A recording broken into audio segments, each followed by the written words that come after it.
Good morning. It's all the well-behaved people. Good to see you all, looking bright and cheery. We now move to emergency motion, restoring international development assistance. We will start the ball rolling immediately, and I call our proposer, Monica Harding, and ask Robert Rees to stand by.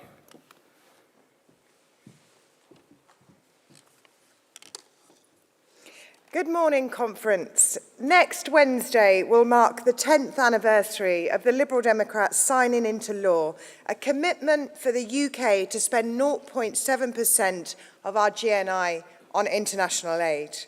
One of our proudest legacies as a party, a statutory commitment not only to the world's poorest, but to secure our nation, keeping our borders safe, protecting us from disease and lessening our vulnerability to conflict. The decision by the government to cut the aid budget reverses this and years of progress and British leadership in the fight against poverty and inequality. Let us not forget the first cut from 0.7% was taken by the Conservative government in 2020. But that first cut wasn't the deepest. Now, this Labour government, which had professed its commitment to 0.7%, will bring aid spend down to the lowest levels this century. A shameful decision to balance the books on the backs of the world's poorest, while diminishing our own power and influence abroad and threatening our security at home. Because this is not only morally wrong, it is a strategic error of huge consequence. Conference, let us be clear. The Liberal Democrats agree with the importance of increasing the UK's defence spend as the threats to the UK grow. But this could and should have been done in other ways. It is not an either defence or development. It must be both. And that is why I am proud to be proposing this emergency motion, calling on the government to reverse this fresh cut to aid, setting out a pathway to return to 0.7% and adopting our alternative funding for increased defence spending.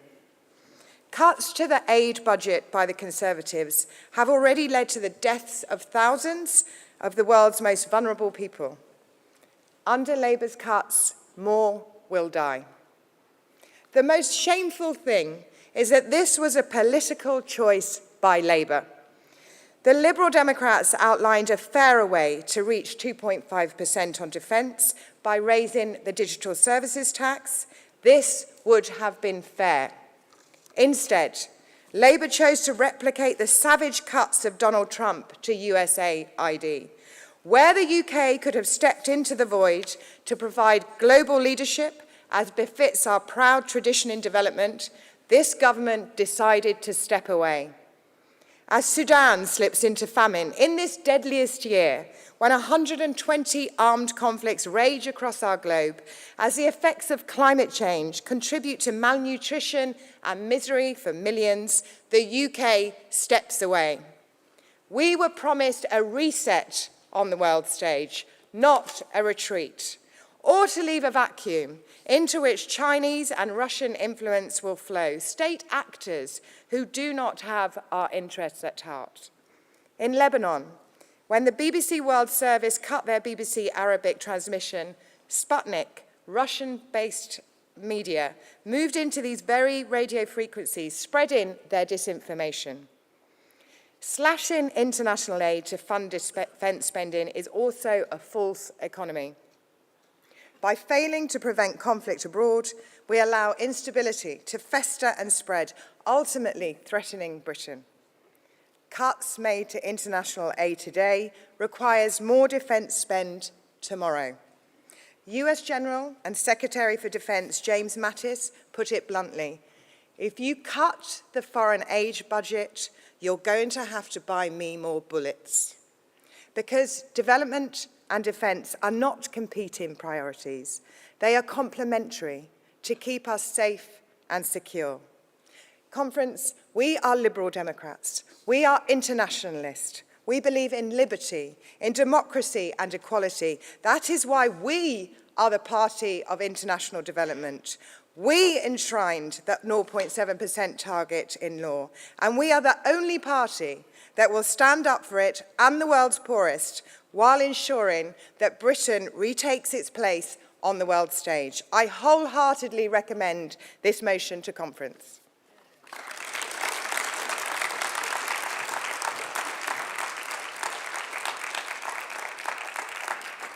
Conference. A reminder that there are future motions coming up, including animal welfare in the food system, and I'm reliably informed that you can submit a speaker's card for that, and you are likely to potentially get called. Can I ask Julie Smith to stand by and call Robert Rees of Sheffield to the platform?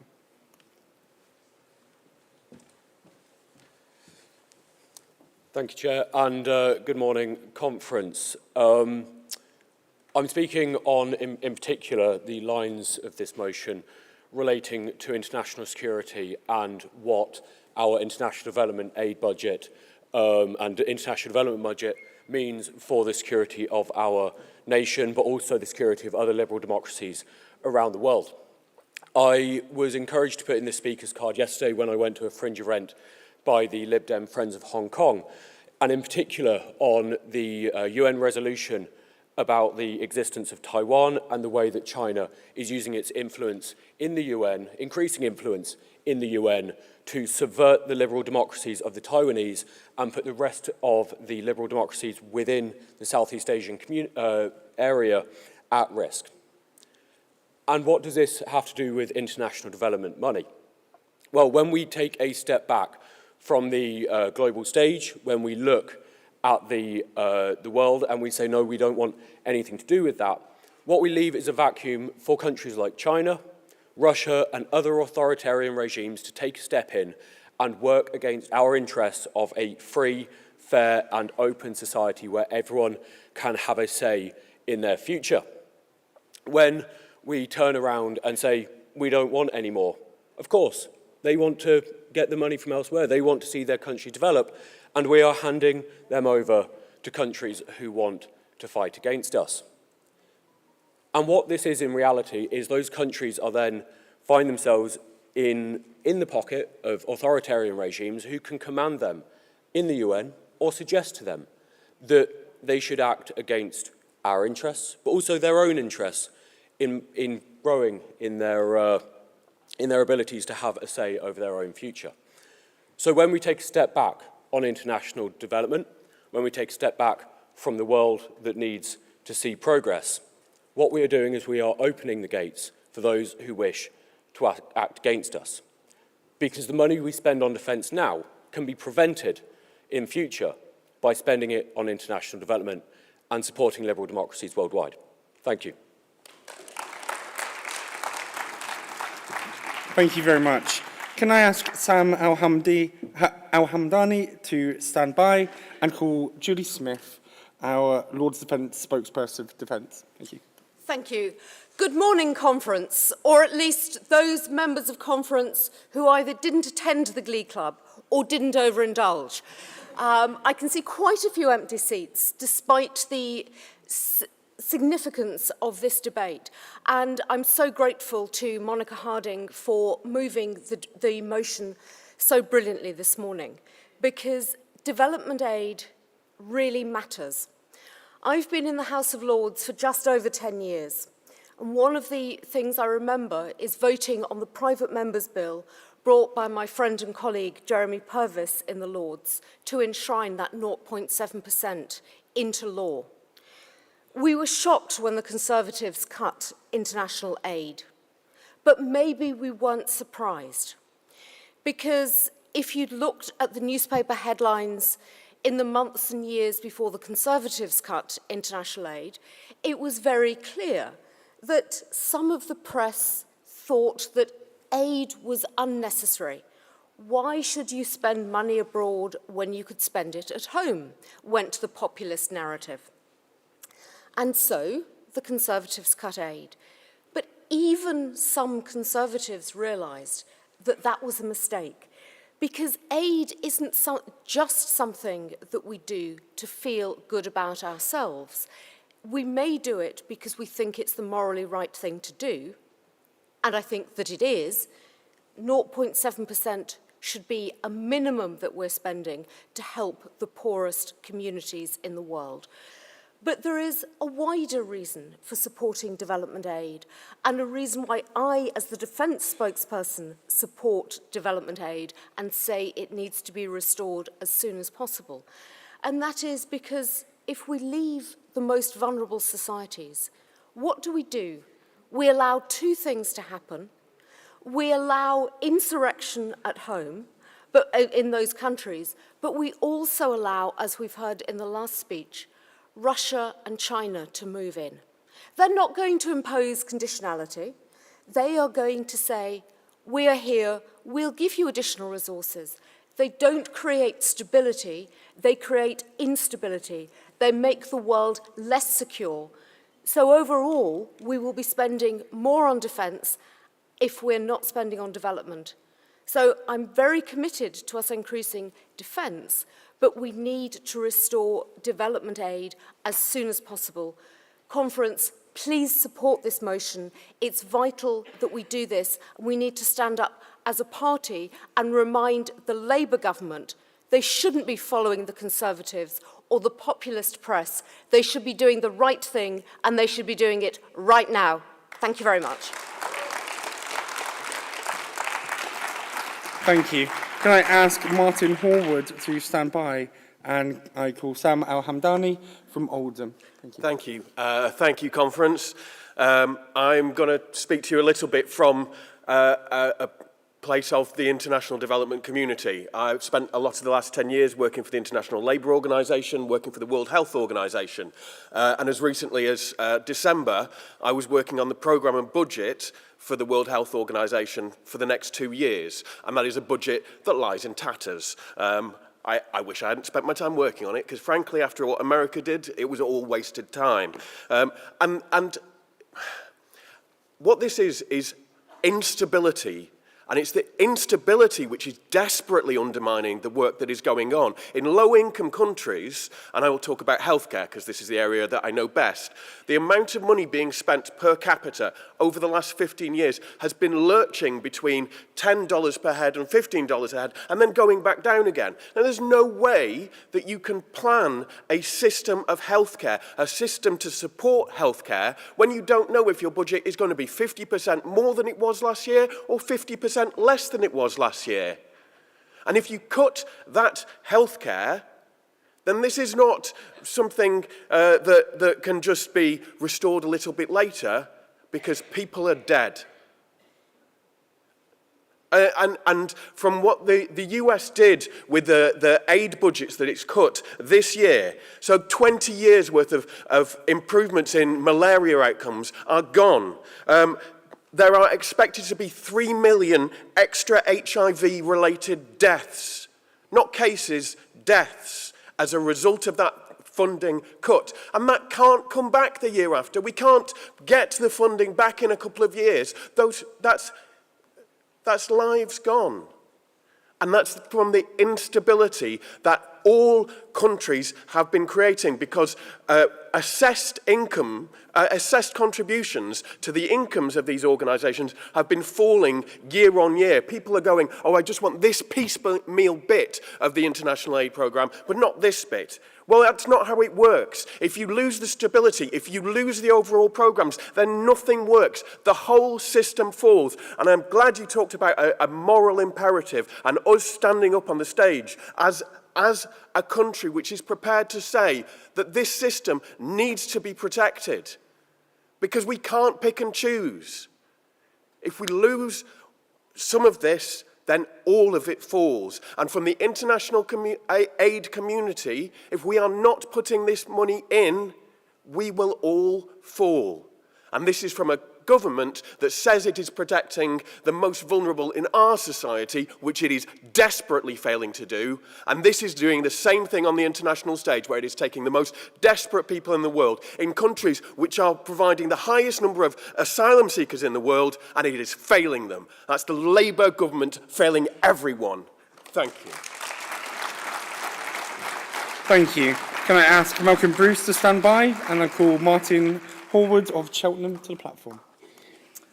On the 16th of May 2010, I saved perhaps millions of lives. And so did you, conference. That day, we voted to go into a coalition committed to that 40-year-old 0.7% target. And in government, we did it. Never think that what you vote for in this hall doesn't matter. Ours remains the only British government ever to have met that target, funding more vaccination, more girls' education, more clean water, more urgent humanitarian aid, more global climate action. And we increased transparency and accountability to make sure the money was well spent. But what happened when they got rid of those pesky Lib Dems? 0.7 slashed to 0.5. Funding to the UN to save lives from HIV/AIDS, which you've just heard about, cut by 80%. Family planning funds cut from 154 million to just 23.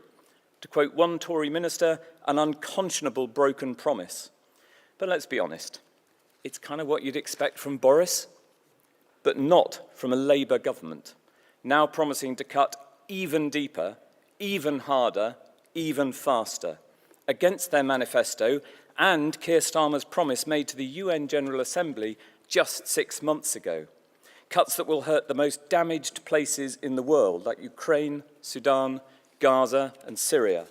Cuts so deep they even threaten our key multilateral commitments, like vital funding for Gavi, the Vaccine Alliance, for the global fund that fights AIDS, TB and malaria, for the UN's World Food Programme, World Health Organization, High Commissioner for Refugees and its peacekeeping operations, for global programmes to support business, public health and resilience in places private economic wealth just doesn't reach. And what a time to do it. The world is already missing most of the global sustainable development goals. The pandemic did huge damage. Trump is doing even more. We used to lead the opposite way. I proudly told my fellow MEPs that we'd achieved 0.7% and they should too.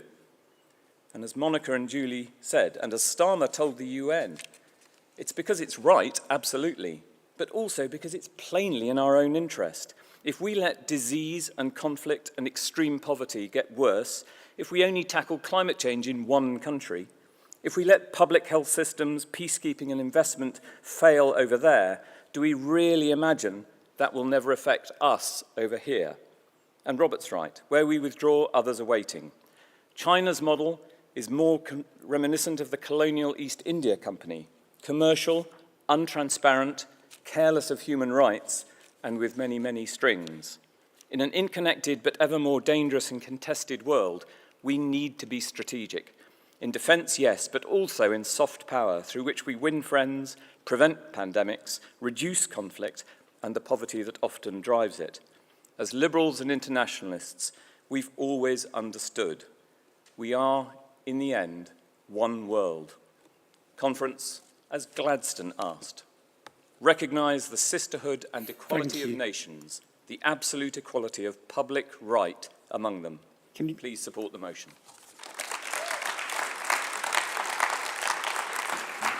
Thank you. Can I ask Christine Cheng to stand by? And I call Lord Malcolm Bruce of Aberdeenshire to the platform. Thank you. Conference last week, it was confirmed that 83% of US aid programs are scrapped immediately, indeed retrospectively, leaving millions of people at risk of death from conflict, disease or starvation, and an uncaring White House looking on with indifference. UK aid, which proudly, as we've all celebrated, reached 0.7% during the coalition, it focused on building capacity, resilience, and poverty reduction. Yet, and there was such a short gap, instead of the UK stepping in to cover at least some of the shortfall by the US and maintaining our own programs, these have been slashed to a near historic low by Labour following the cynical lead of the White House. Our development programs are focused on supporting women and girls, providing sexual, maternal and child health, and building health systems. And in many cases, and I've seen it for myself, UK aid is transformational and it improves the quality of life for millions of people. I now hear it is rumoured that all of UK bilateral aid may be scrapped completely in favour of just maintaining our contributions to international agencies such as the World Bank and the UN. Of course we should support them, but not at the expense of our bilateral programmes. That would be a grave mistake. Because since the Tories started cutting, our profile across Africa and Asia has dropped to or below the level of Scandinavian countries. And these latest cuts will make us nearly invisible. I've visited Commonwealth countries and other important partners, and although there remains real goodwill towards the UK, they have been lamenting for quite a few years our near disappearance, now likely to be an almost absolute disappearance. Into this vacuum, less benign actors, as Monica said, actors are moving in. Of course, these include Russia and China, who have no interest in democracy or anti-corruption, quite the opposite. They want to subvert democracy and support corruption. Look at the Africa Corps streaming across Africa in order to support totalitarian regimes and strip it of assets. But more serious still is the dismantling of the engagement on health. This will not only leave people vulnerable, but will open the door to the spread of diseases and, who knows, the crucible of the next pandemic. It will also most certainly create more migration pressures. We back aid because it's the right thing to do, but it's also in our interests in building relationships. Our absence will change the dynamic of world diplomacy, and it will spawn problems that I promise you, conference, will land on our door in spades. This is a crazy decision, utterly irresponsible by Labour, and we should support this motion overwhelmingly. Thank you. Can I ask Brian Matthew to stand by? And I call Christine Cheng to the platform. Conference, it wasn't so long ago, only about 5 years, that the UK was considered an international aid superpower. Absolutely everyone wanted to work for DFID. All of my students wanted to work for DFID. Everyone sought the UK's advice, and we had sufficient funding to be world leaders in sectors like girls' education, in agricultural development, peace building, vaccinations, and so forth. But that was then. We're in a new era now. We are desperately strapped for resources. And so I plead with you that actually we need to be brave and radical again in a really different kind of way. What we really need is actually a whole new rethink of how to do international aid differently. We need a new model of international development partnership, not aid, but partnership. For too long, success in the aid sector has been measured the wrong way. I say this as somebody who has been part and parcel of this sector. Success has been measured by inputs, by how much we actually spend, and not by actually what we achieve, not what the results are. It's time to ask a harder question, I think. Does more money always equal better outcomes? Can we do things differently? I think as Lib Dems, we have the imagination and the bravery and the innovation and the ability to be able to think through that together. We have to shift from a culture of counting pounds to one that is focused on thinking about impact and focused on building long-lasting resilience. So let me give you two ideas, two principles for a new era of British aid. First, let's focus on building sovereignty and not dependency. The framework through which we should think about aid is as investment. I think that's political language that people on the street can understand. UK aid has to be catalytic. It has to unlock capital.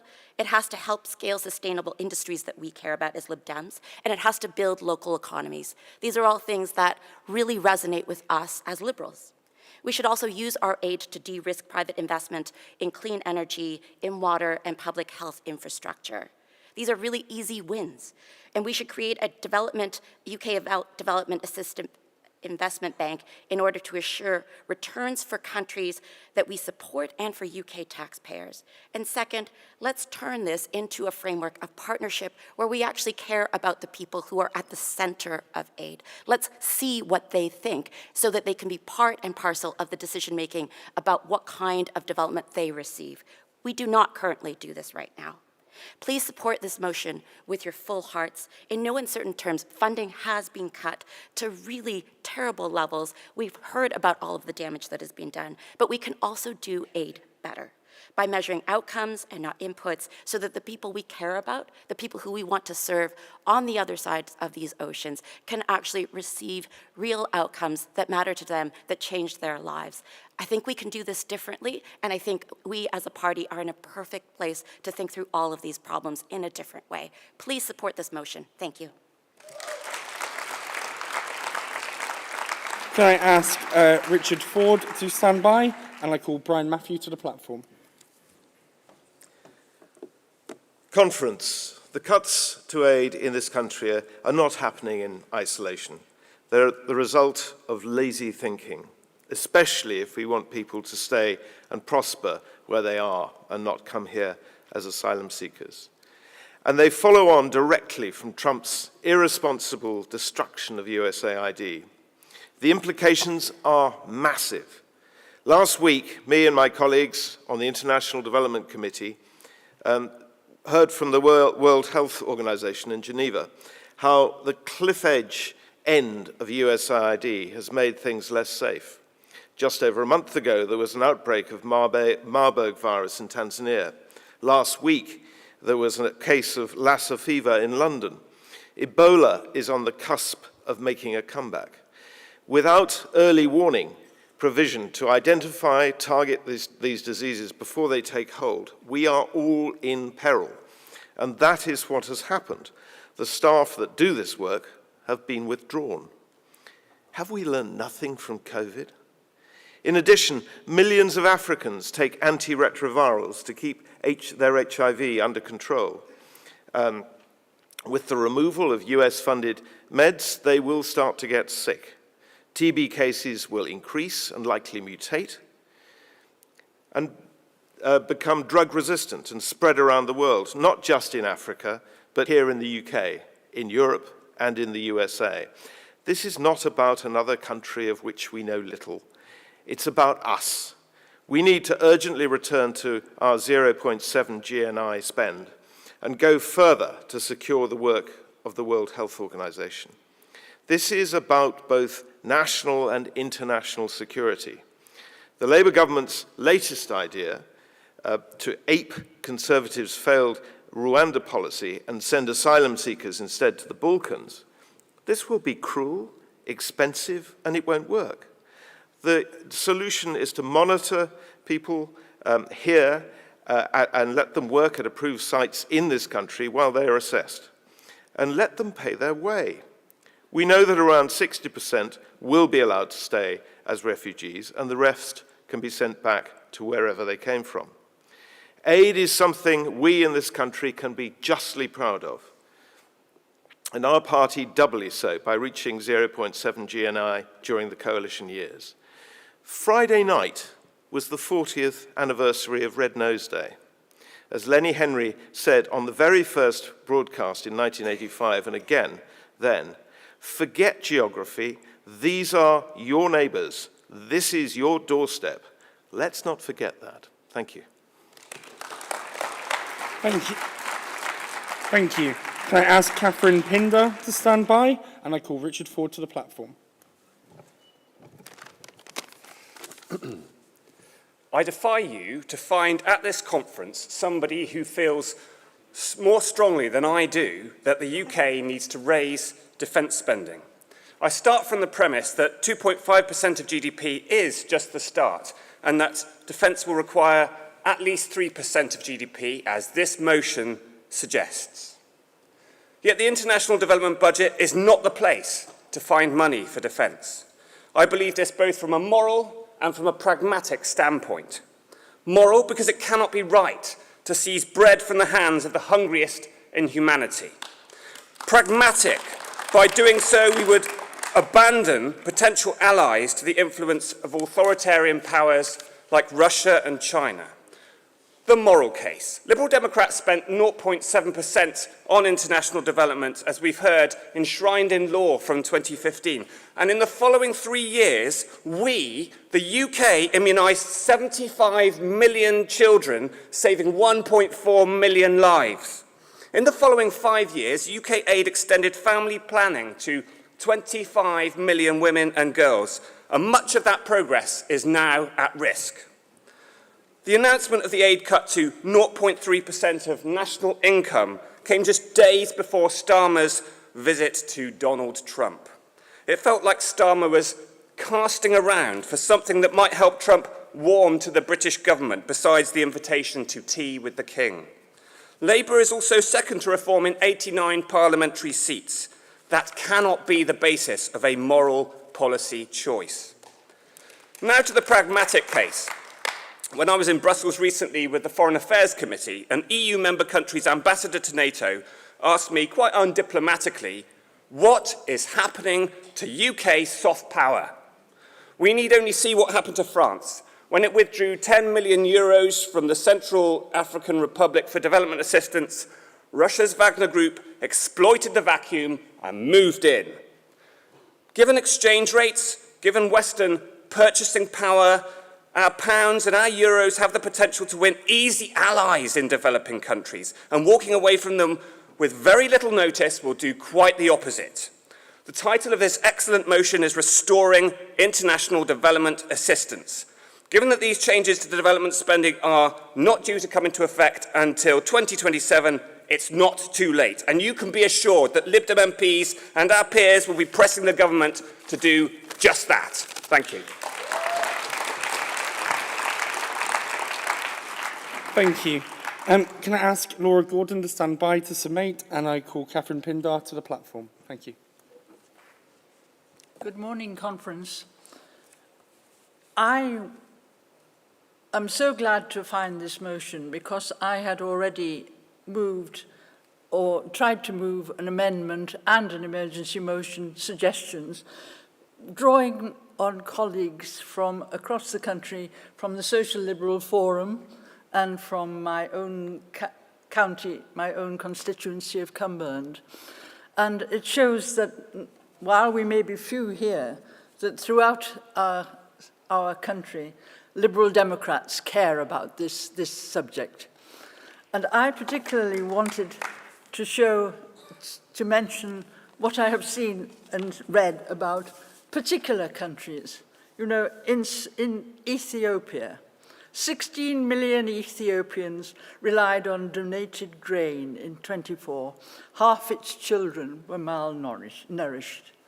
And in Sudan, they have abandoned,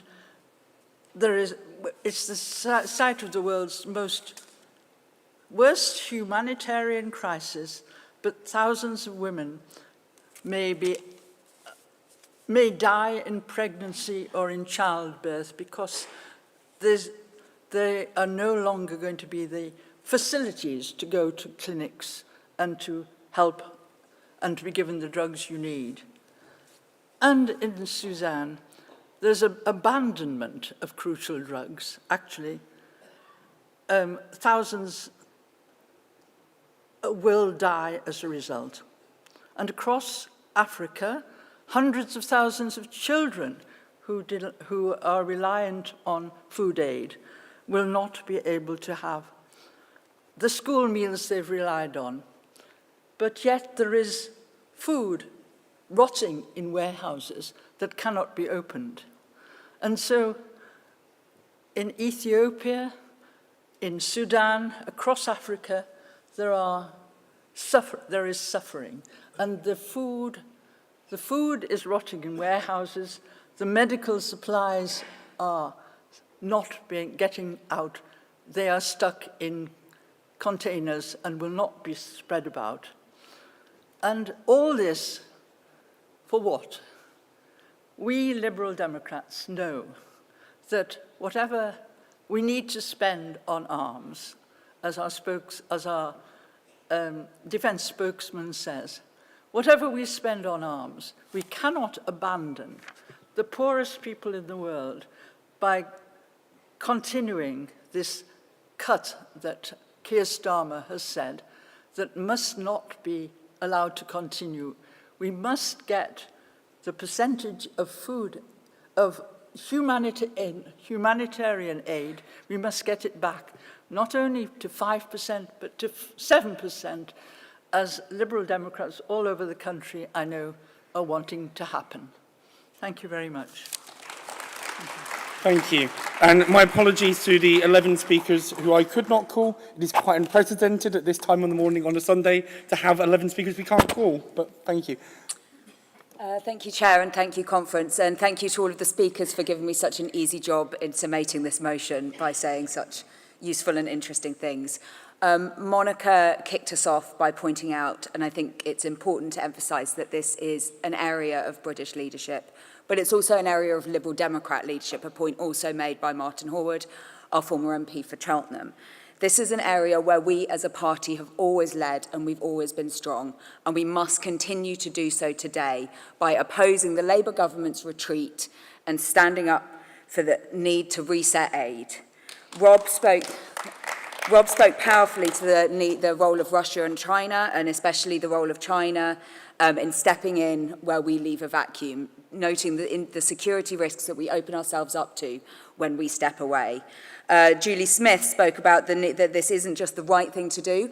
It's not just the right thing to do morally, it's also the right thing to do strategically, because it emphasises the risk to fueling insurrections and the need to spend more on defence in the long run. Sam spoke incredibly powerfully, and I think that will stay with all of us for a long time, about the risks to some of the most vulnerable people in the world, especially in the health sector, and the fact that, in blunt terms, as a result of these cuts, people will die.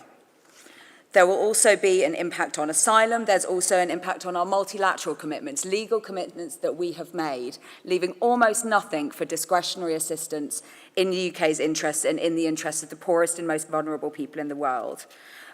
Christine, I think, spoke to something that many of us who work in this sector will be aware of, and that I think is important to bear in mind, that this sector is far from perfect. There is a lot that we can and should do better, but we cannot do that by cutting funds. We need to be investing, and we need to be showing the UK leadership that has allowed DFID to be one of the most innovative aid agencies in the world, recognised globally as a leader in this sector. That is something that we can and should be aspiring to return to, not to walk away from.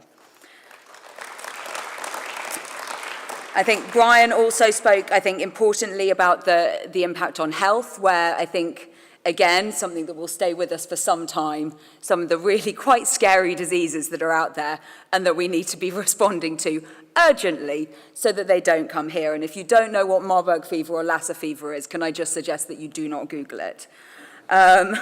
Richard spoke again, I think again an important point about why this is happening, and I think echoed a point that Monica made at the beginning, that this is fundamentally a political choice.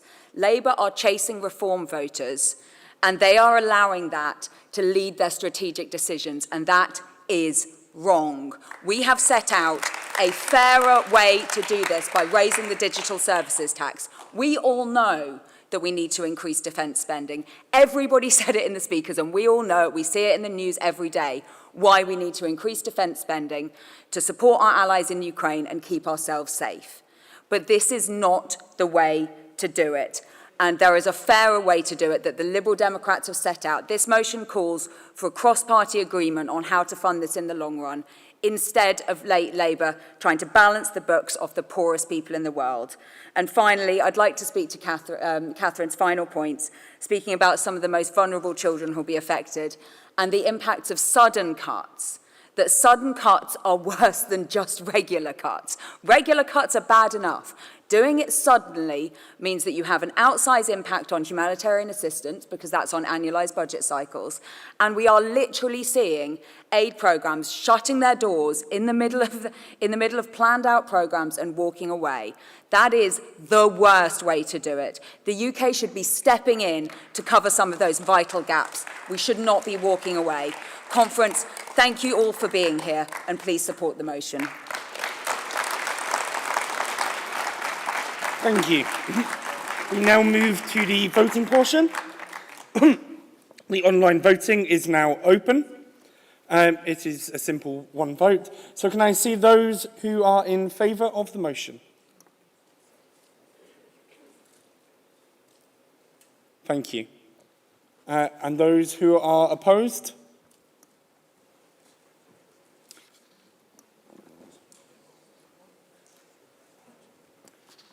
That is overwhelmingly carried. Thank you. Again, my apologies to those who did not call. My thanks to the chair of the next session, who gave us an extra 10 minutes to allow more speakers. My thanks to my aides. And I now pass over to Sam Barrett for the next motion on animal welfare in the food system. Thank you.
Good morning, Conference, and welcome to F23, Animal Welfare in the Food System. You can find this on page 42 of the printed agenda.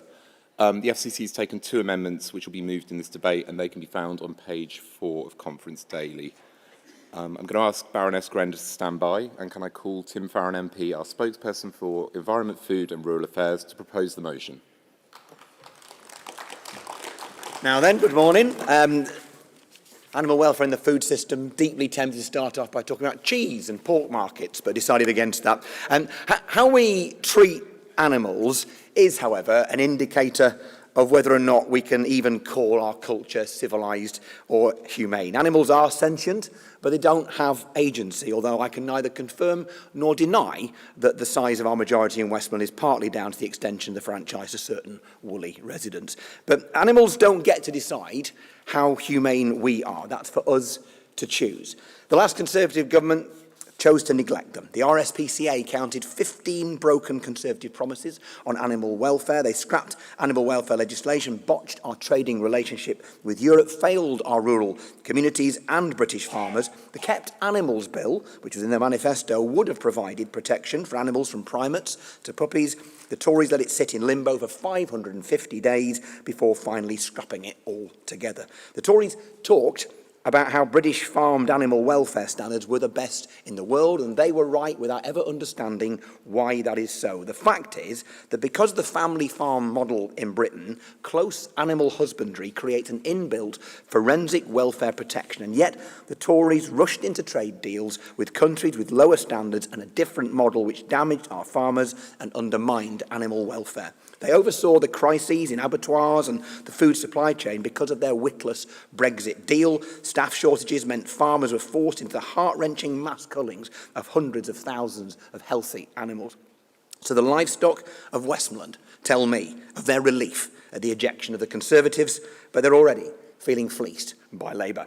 The new government has no animal welfare strategy, not at all. Their manifesto promised to improve animal welfare, yet in October they began by legalising the practice of carrying live chickens by their legs, a small but distressing example of how Labour's approach to animal welfare in practice is far, far away from their rhetoric in opposition. And their depressingly timid approach to Europe continues to waste the potential of advancing animal welfare working with our nearest and biggest trading partners. Only last week, the government closed down applications to the Sustainable Farming Incentive, a catastrophic choice that locks out Britain's poorest farmers in Britain's prettiest places. Upland farmers in the fells care for their flocks and herds and for wildlife of all kinds, yet those farms left outside SFI are the very same ones who've seen their basic payment cut by 76% this year. The average hill farm, caring for our rarest breeds and protecting endangered wildlife, will now be earning barely half the minimum wage. The consequences are clear. Upland farms will go out of business and into the hands of big corporates who do not care a jot about the welfare of the wildlife or the livestock.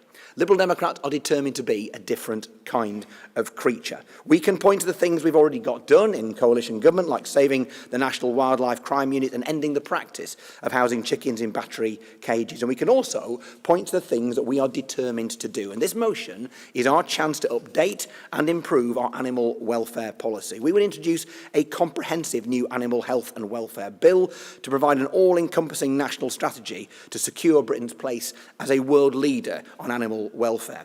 The motion would protect animal welfare on the farm. 75% of Britain's land is agricultural and home not just to livestock but teeming with every variety of wildlife. With our fully costed £1 billion extra investment into the environmental land management schemes, we would reward high standards of animal welfare. We must be practical about how we enhance welfare, which is why I urge you to support Amendment 2. It calls for peer-to-peer support to share knowledge about animal welfare and good husbandry, not detached advice from any Whitehall officials, but the kind of wisdom only gained from years of developing best practice on the land. We're proud to have ended battery farming for hens in coalition. We would now go further and ban the use of so-called enriched cages and end unnecessary pain for animals with barbaric practices like live plucking and force feeding still outrageously legal.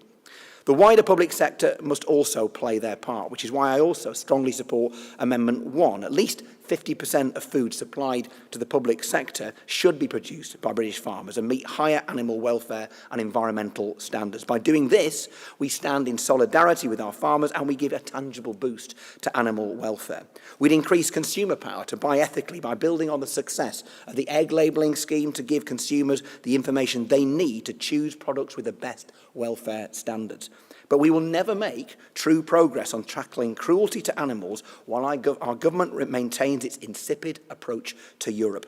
Outside the EU, we are bound by red tape with access to key workers like vets dangerously limited. So we'd scrap that red tape, bring in more vets and match EU standards by banning the import of food produced with antibiotic growth promoters and ensure that no animal product that would be illegal to produce in Britain can be sold in Britain. We'd rebuild our trading relationship with Europe, including alignment on animal welfare standards and a veterinary phytosanitary agreement to be signed as soon as possible. The failure to rebuild the relationship with Europe also creates a huge risk to biosecurity, a colossal threat to animal welfare and the whole of our economy. All of us in rural Britain felt terror back in January when an outbreak of foot and mouth in Germany was reported. We recall the devastation and horror of the 2001 outbreak here. I personally will never forget the tragedy of herds and flocks slaughtered on site by those who had cared for them, nor the burning pyres on the hillsides of those slaughtered bodies, or the lasting trauma that particularly affected the children in our communities. We must do absolutely everything to avoid a repeat. Improve our biosecurity and finally get a grip on antibiotic resistance in farm animals. We cannot do that while isolated from Europe. Defeating animal cruelty, maximising the welfare of animals, respecting the sentience of our fellow beings is a team effort across urban and rural communities alike. If the Tories and Labour won't take the action to defend our animals, then Liberal Democrats must. Let's not let them down. Let's back this motion and the amendments. The scattered flocks on the Westmoreland Fells are counting on you. Thank you. Thank you very much, Tim. Could I ask Elliot Chapman-Jones to stand by and I call Baroness Grender, our spokesperson for Environment, Food and the Rural Affairs in the House of Lords, to move the First Amendment. Friends, Liberal Democrats, we all know the vital role our farmers play in this country. They put food on our tables, care for our beautiful countryside and wildlife, flocks and herds. They are the lifeblood of our rural communities. But for too long, our farmers have been getting a raw deal. We've seen subsidies fall by a shocking 20% in real terms since 2015. The consequences have been stark. Last year alone, more than 4,000 farms closed their doors. In the last 2 decades, we've seen over 30,000 farm holdings across the country closed down. Dairy farms, cereal farms, potato farms. The Conservatives betrayed farmers with botched trade deals and declining incomes. Now this new government seems tragically set to follow the same damaging path. Their plans to accelerate the end of the basic payment scheme will see farmers in England lose 2/3 of that support. They've imposed a family farm tax, cutting inheritance, tax relief for farmers, and cancelling subsidies with no warning at all. Too many farmers are now earning less than the minimum wage.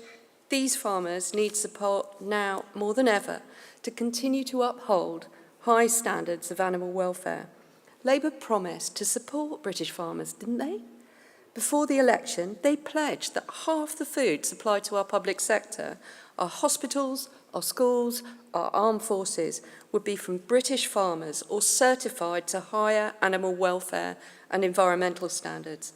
But they've done the opposite, cutting support and adding burdens.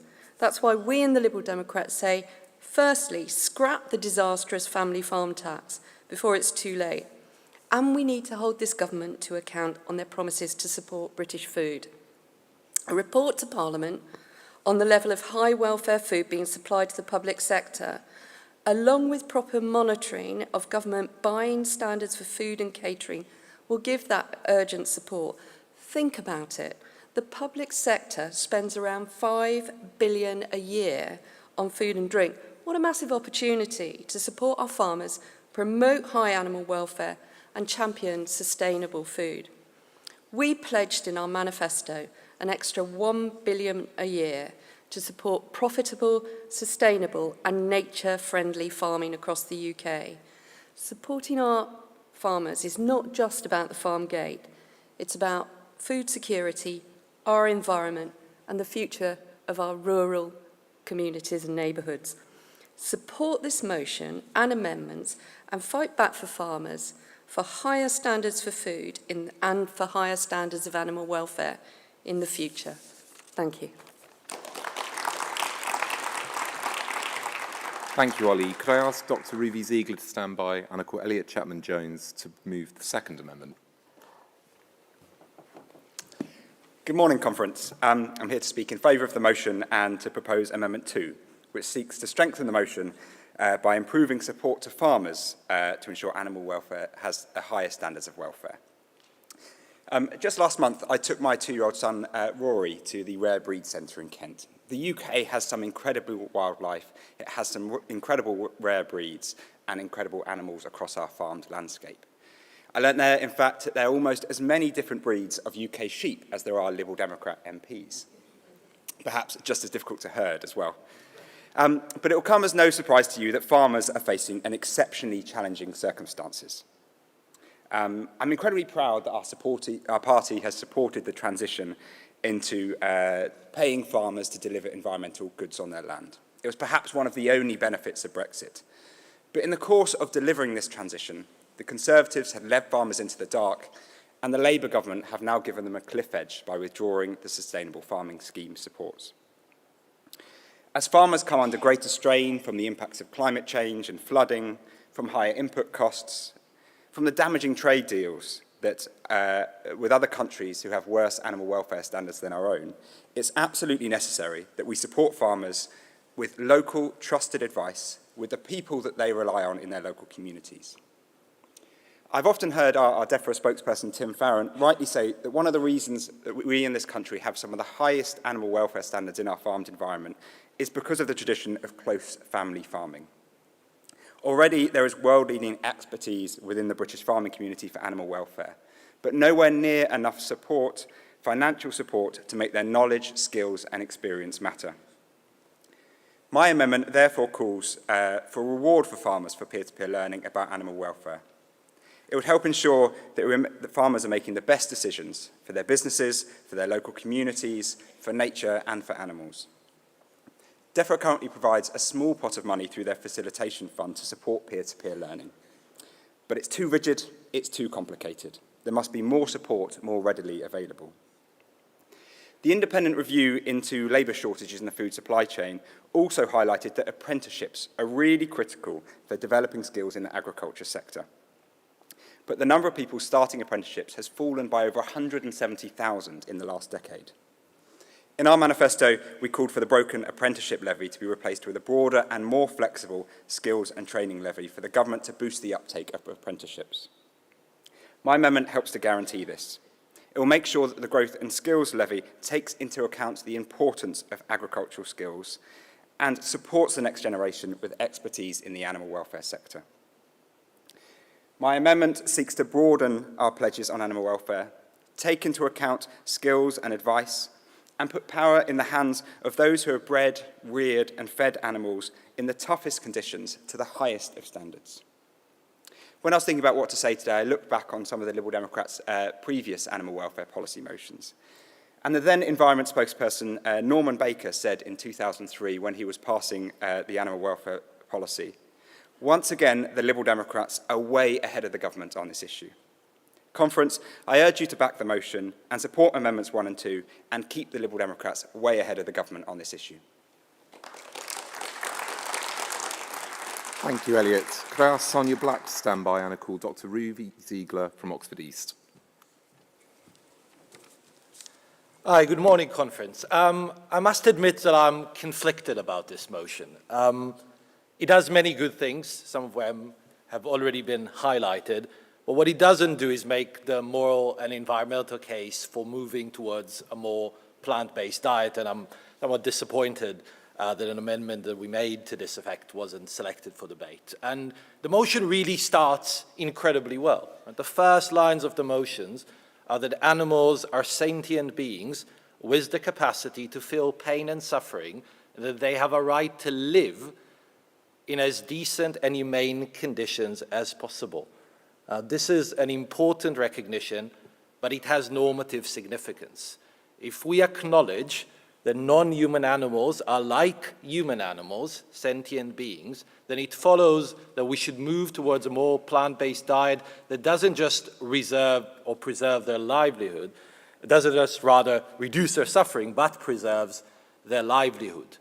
And in other words, well, this motion calls for us to know whether we slaughter animals more or less humanely, that we just keep them alive. So there are many good things in the motion, like ending chicken caging, opposing foie gras, of course. But one line caught my attention. In line 78 to 80, it says that we should have enough vets and abattoirs and farm workers to meet the UK's needs. And what that suggests is that the UK needs are stagnant. It suggests that we will always eat meat, eat animal products in the current way, and that simply is not a reasonable proposition to make. It's not reasonable not just for moral reasons, but for environmental reasons, because it is increasingly clear that the impact of mass meat consumption is environmentally very harmful. There is evidence that large-scale animal agriculture is a significant contributor to greenhouse gas emissions, to habitat destruction, to pollution, and to the loss of biodiversity. And this has led bodies like the UK's Climate Change Committee to recently urge significant reduction. So I think it is imperative for us to actively promote a transition from diets dominated by meat and other animal products to increasingly plant-based diets, and to lifestyle that use environmentally sustainable products that are derived from non-animal sources.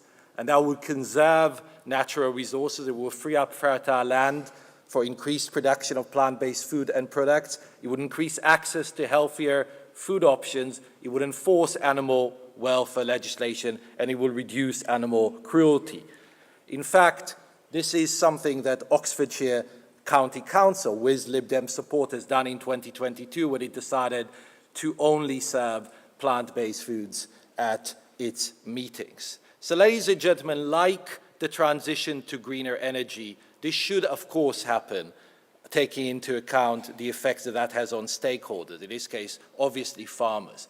But the direction of travel for this country and for the world ought to be made clear by this party if it really is to be considered truly rights-respecting and environmentally conscious. Thank you very much. Could I ask Oscar Kendall to stand by, and I call Sonia Black from the Borough of Brent. Good morning, conference. This is my 5th conference, but my first time speaking.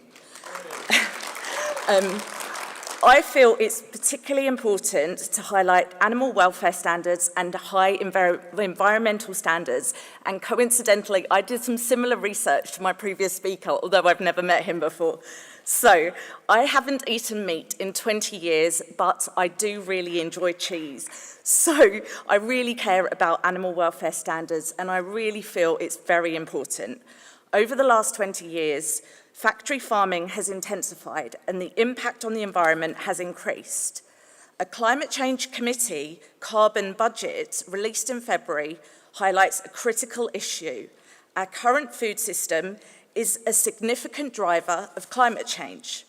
According to Compassion in Wild Farming, the relationship between animal welfare and carbon emissions has become a central focus of discussion.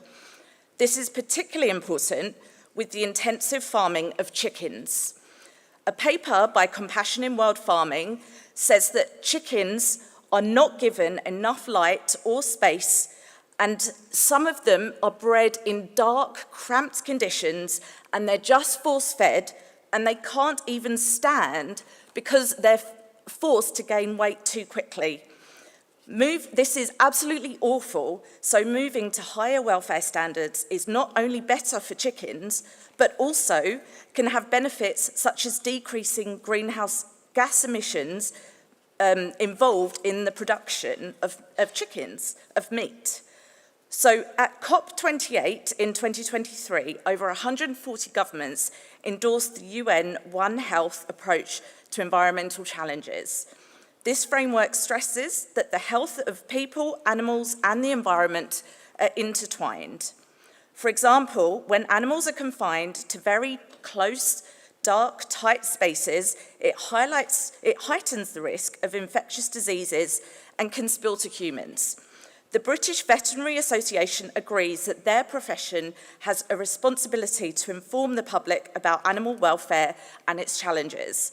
In 2019, 89% of vets said they would like to play a more active role in the UK sustainability agenda. And according to the charity 4 Paws, the intensification of animal agriculture is one of the leading causes of the climate crisis. So environmental destruction has a severe impact on animals as well as people. This includes habitat destruction and pollution.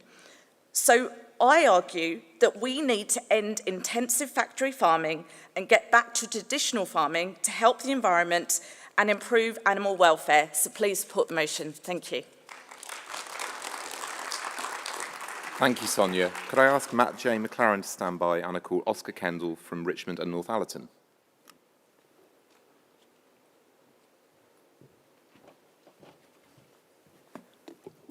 Good morning, conference. This is my first conference and my first time speaking. I'm speaking this morning to advise you to vote for this policy motion, as it is absolutely vital for the security of farmers up and down the country, for the safe and humane rearing of livestock, and to acknowledge past and current government failures in agriculture and animal welfare. More specifically, I will be focusing on lines 23 to 28. It's no surprise that over the past several years of Conservative neglect and mismanagement in nearly every public sector and government department, that many people in agriculture, horticultural and rural job fields alike have suffered. Not to mention the lack of regulations and acknowledgement for animals and their welfare. But shifting focus back to rural job fields, and with that, rural areas. Lines 23 to 25 in summary state that there has been cullings of hundreds of thousands of animals due to labour shortages. Those labour shortages specifically being in veterinary fields and farm labouring. Conference, I'm sure everyone in this room can agree with me that it is unacceptable that the previous government and even this current government's lack of action or plan to encourage and help people into these professions is poor and falls short of the needs of British farmers. Not to mention the lack of encouragement in interest in these professions can cause younger generations to leave rural areas, resulting in further ageing populations and these communities becoming more gated. Line 25 briefly mentions the closure of small abattoirs. Conference, when you come from a place such as the Yorkshire Dales, where many farmers are referred to as hill farmers, whom raise and rear animals with the greatest care and appreciation, I might add, whom raise and rear livestock, such as cattle for beef or sheep for lamb and mutton, they are reliant on smaller, more local abattoirs. These abattoirs are vital for hill farmers and important to animals and their welfare for numerous reasons.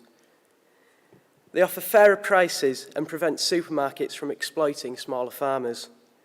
They allow farmers and their stock to travel lesser distances.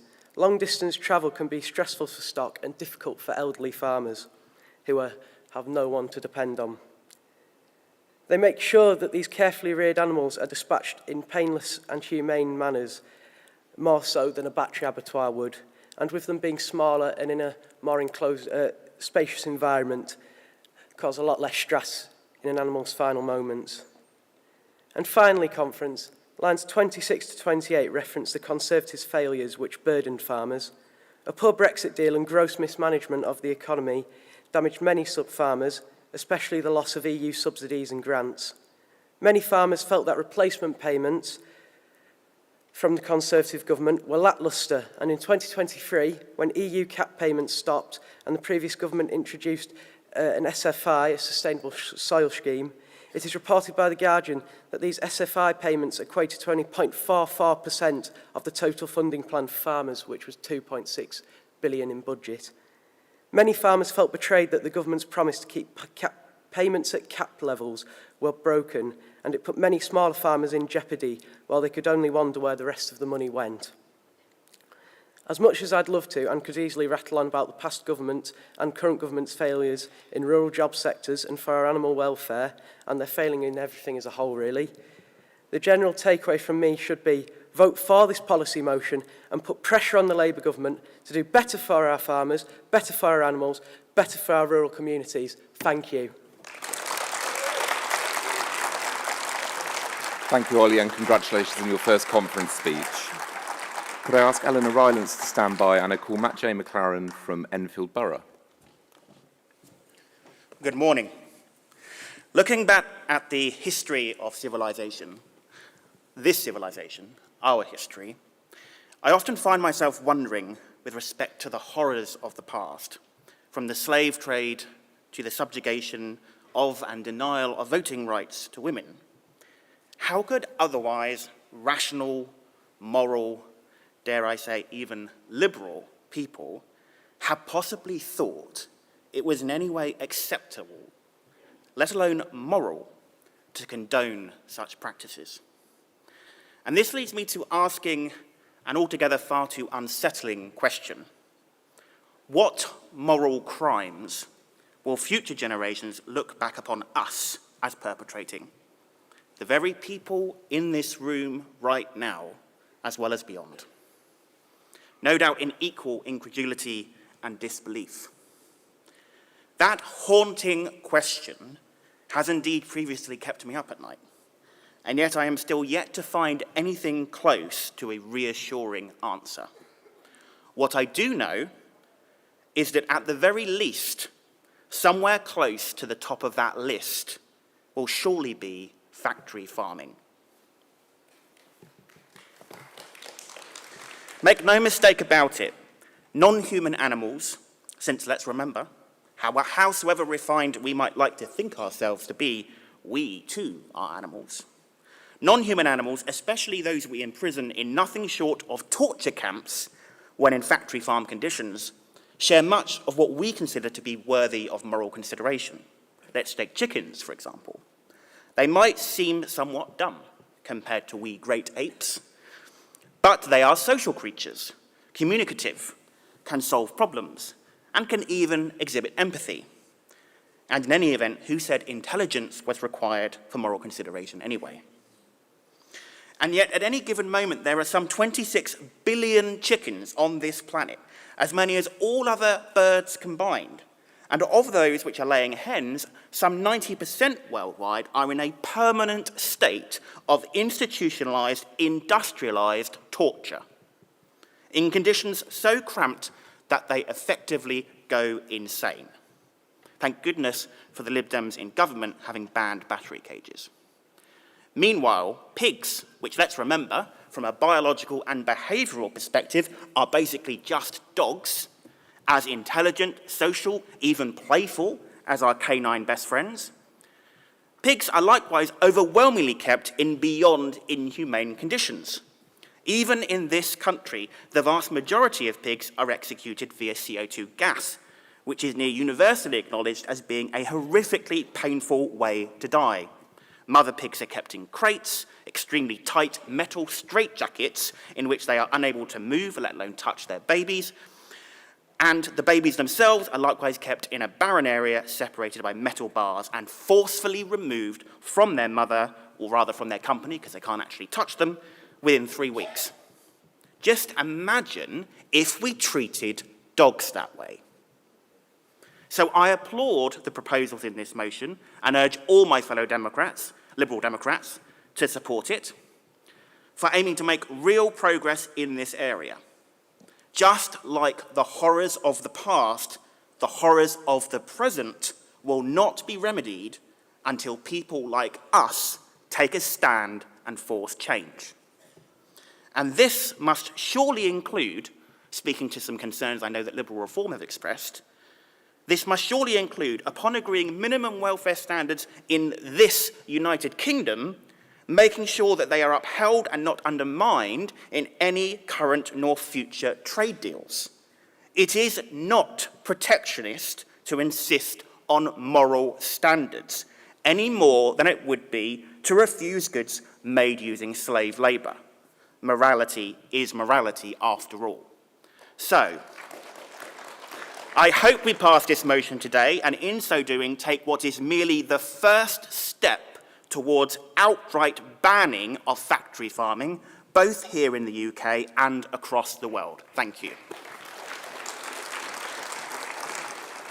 Thank you, Matt. Can I ask Councillor Nick DaCosta to stand by, and I call Eleanor Riles of Exmouth and Exeter East. Thank you. Conference. We are a nation of animal lovers, and believe it or not, that even extends to farmers. Now, I'm very fortunate that I live in Devon, and if I look over my hedge, I can see my neighbour, who is a dairy farmer. I have seen my neighbour gently stroking the ear of a dying elderly cow that he's had for 13 or 14 years, and crying. So it is churlish to assume that farmers do not care about their animals. They absolutely do. Now, as a nation of animal lovers, why do we tolerate in our plate animals that have been sourced from countries where they are grown in far, far poorer conditions? Why do we consider that meat in our plate is just meat and has not had a past? My now 15-year-old, before she became a vegetarian, used to interrogate us about the provenance of our meat, quite rightly. We were fortunate enough that we live in an area where we can eat meat less frequently, but know that we've seen it running in the fields the week before, because we source it. We know that we're in this a fortunate position. We have structural problems in this country that force people to have to rely on very cheap meat. But in no way should trade deals with current countries which have far poorer standards form a part of our food chain. We should absolutely be scrutinising the provenance of our meat, specifically our meat, because it involves sentient animals. And because we know that family farms in the UK are doing animal husbandry so much better than in countries such as the US. It's foolish to assume that an animal that's grown up on the grass in our country is of a similar standard to an animal that's been put into a feedlot and fed soya cake in the States or in Australia. It's just not the same quality of meat, I'm sorry. We grow grass very, very well in this country because we are a tiny island in the North Atlantic. You know, we may have to source tomatoes from Spain, that's fine, because actually they've got sunshine there. We don't have sunshine. We grow grass really well. We can't eat grass because we don't have 5 stomachs, but we can eat the animals that eat the grass. So, you know, I take Ruvy's point about veganism and vegetarianism, and that's a choice, but some of us still do like to eat meat, and when we do eat that meat, it should be of the highest possible animal welfare. And that is why I completely applaud Tim's call for us to scrutinise very carefully the provenance of our meat and what we allow into our country in the name of trade deals. Conference, I would ask you to support this motion and to always bear in mind that family farms are not the same thing as intensively reared animals. Thank you. Thank you, Eleanor. Could I ask Dr. Danny Chambers to stand by, and I call Councillor Nick DaCosta from Haringey. Good morning, Conference. My grandfather was a butcher, and I know that might be a strange start to a motion on animal welfare, but he wasn't just any butcher. He was a butcher in 1960s Vienna, and he had a mantra that stuck with our family to this very day, and that was, you can taste the respect. In the 1960s, long before animal welfare made headlines, he would insist on knowing where every carcass came from, on how it had been raised, what it had been fed, and how it had been treated. He believed that happy cows, happy lambs, and happy chickens made for better food. But more importantly, it was the right thing to do. He wasn't very popular with many of the butchers in Vienna, but he believed that it was important that he knew where the food he was selling came from. And that legacy filtered down to our family dinner table, and now it should filter down to our politics. Because what this motion makes clear is that animal welfare is not just a niche concern. It's about our values, about public health, environmental sustainability, food security, and frankly, our national identity. We're a country that sang in 1997, Love Shines a Light, but when it comes to animals in our food system, the Conservatives have turned off the lights. Scrapping the kept animal bill, importing cruelty through dodgy trade deals, and leaving farmers without the workforce or support they need. And Labour, they're stuck in rehearsals. They've promised the biggest boost in animal welfare in a generation, but as we all know with Labour, they deliver nothing. So far, And to keep my Eurovision themes going in all of my speeches at conference, it's been nul point rather than number one hit. This motion is about changing the tune, about turning up the volume on real, practical, compassionate politics. Let's ensure that Britain, a nation of animal lovers, leads in the charts again on welfare standards, because higher welfare does mean better food, and it doesn't mean paying more. 30 years ago, Austria banned caged hens for eggs, and egg prices haven't spiked. In fact, in Austria, you can write to the Austrian egg authority with a code on your egg to find out where the egg came from, where the farm is, and organise a visit. That's actually transparent animal welfare. But to quote another Eurovision classic, what's another year? Well, for animals suffering in cages, for farmers without abattoirs, for consumers left in the dark, it's 1 year too many. So let's give this motion 12 points and send a clear message that the Liberal Democrats are the top of the leaderboard when it comes to animal welfare. Thank you. Thank you, Nick. That may be the final contrived Eurovision reference of the conference from you, so appreciate it. Could I call Dr. Danny Chambers now to summate the motion, and then we'll move to a series of votes on the amendments and the motion as a whole. I'm really proud to be here in Yorkshire, the home of James Herriot, and where I worked for a few years driving around the beautiful dales, treating animals, feeling as though I was in all creatures, great and small. And it is really fitting to be here summing up the animal welfare motion at the Liberal Democrat conference as a vet. And Tim started this really well by sort of paraphrasing Gandhi, really, by saying that the type of society we are is reflected in how we treat animals. And I've worked all over the world and in all different countries, and certainly we know that Britain has some of the highest animal welfare standards around. We should be very proud of those, but we're also mindful, as many speakers have pointed out, that things aren't perfect and we should always be striving to improve them as well.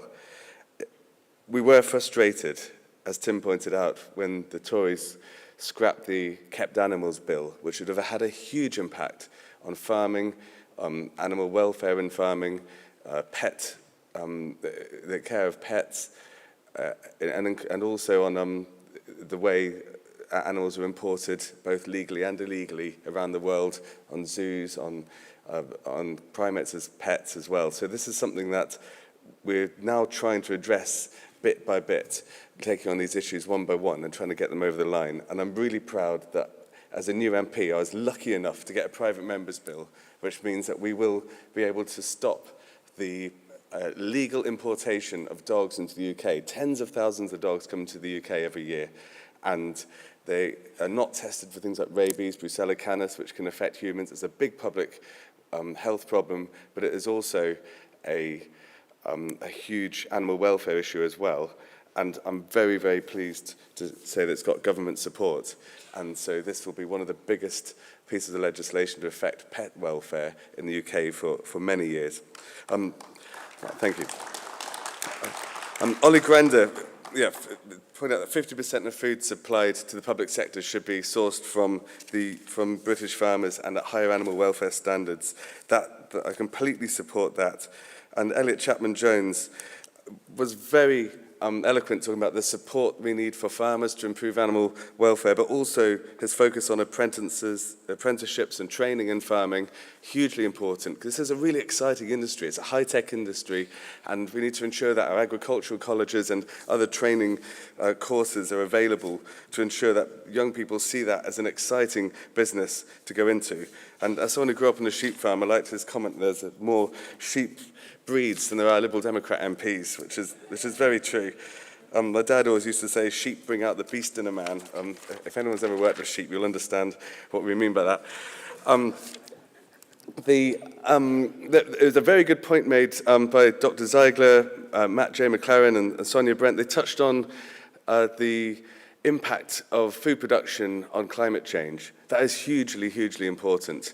And we know that, firstly, we can't tackle climate change without engaging farmers and supporting farmers and ensuring that we are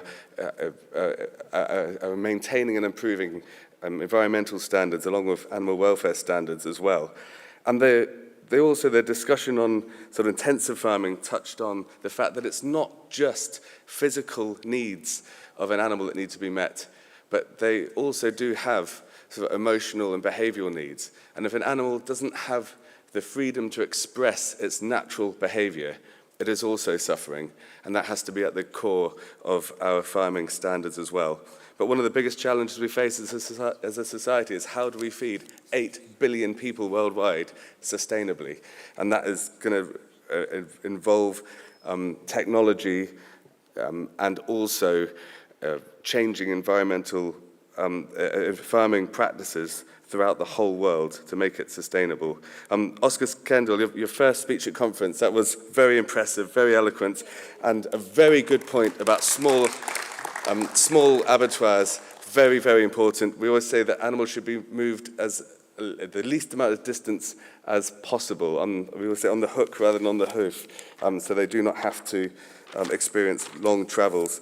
Eleanor Riley and Nick DaCosta were both touching on trade deals and also about how much we spend on meat and where we source it from. And I did chair the British Veterinary Association Farm Assured Scheme Working Group many years ago, where we compared farm assured schemes to see which ones were better for the environment, which ones were best for drug use, which were best for animal welfare.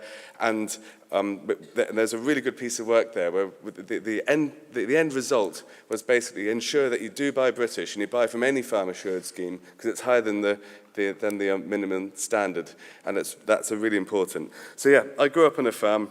I'm aware that farmers, their income isn't related to how hard they work. It can be affected by the weather, by trade deals, by disease outbreaks, by sudden changes in government policy. And so that's why we need to give them certainty and support and know that we're on their side to produce really high quality food. And we know that in the UK, antibiotic use has gone down by 59% in livestock in the last 10 years. And we want to keep that momentum and not have it undermined by trade deals. Because we know that if we have trade deals with the USA that end up with chlorinated chicken, hormone-treated beef, overuse of antibiotics, that is going to undermine our animal welfare standards, it will undermine our farming industry, and it's not just vets and farmers who are proud of our high animal welfare standards, but the British public are too, and we should not be compromising those. So thank you for supporting this motion, and we will be there to support our farmers and improve animal welfare. And I'm still on orange, so I will just quote James Herriot before that goes red, where he said, "If having a soul means being able to feel love and loyalty and gratitude, then animals are better off than a lot of humans." And we do have to remember, even in huge farming setups, they are all individuals, they're sentient beings, and as a vet, when you're treating animals that are injured or in pain, they certainly do have their own gratitude. So thank you. Thank you very much, Danny. For those of you who've joined online, the voting is now open for the amendments. I'm going to take a series of votes on those now. If you're in the hall, you need to be seated and wave your card at the appropriate moment. So, for Amendment 1, can I see all those in favour? And against?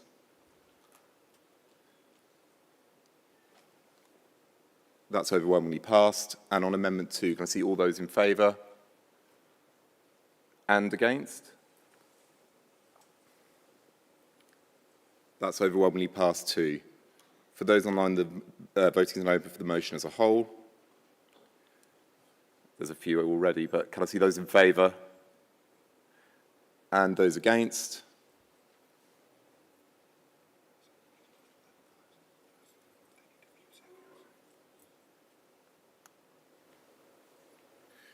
That's overwhelmingly carried.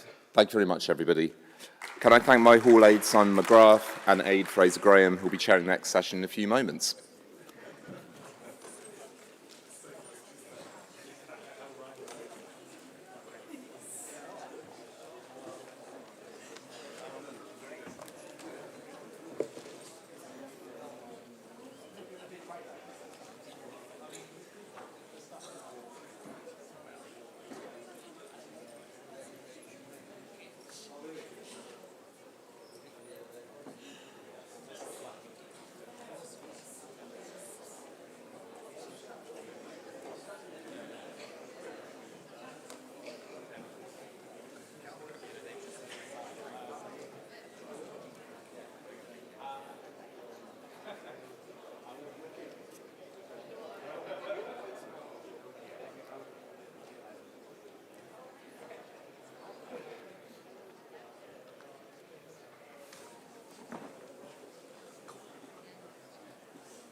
Good morning, everyone. Can I ask anyone coming in for the speech to please take your seats so we can get going?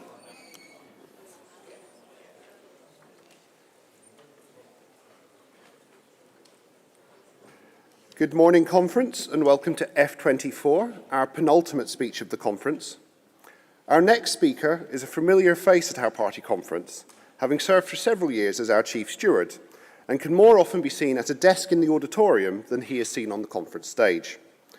But ahead of this introduction, I realised that I needed a bit more information than that.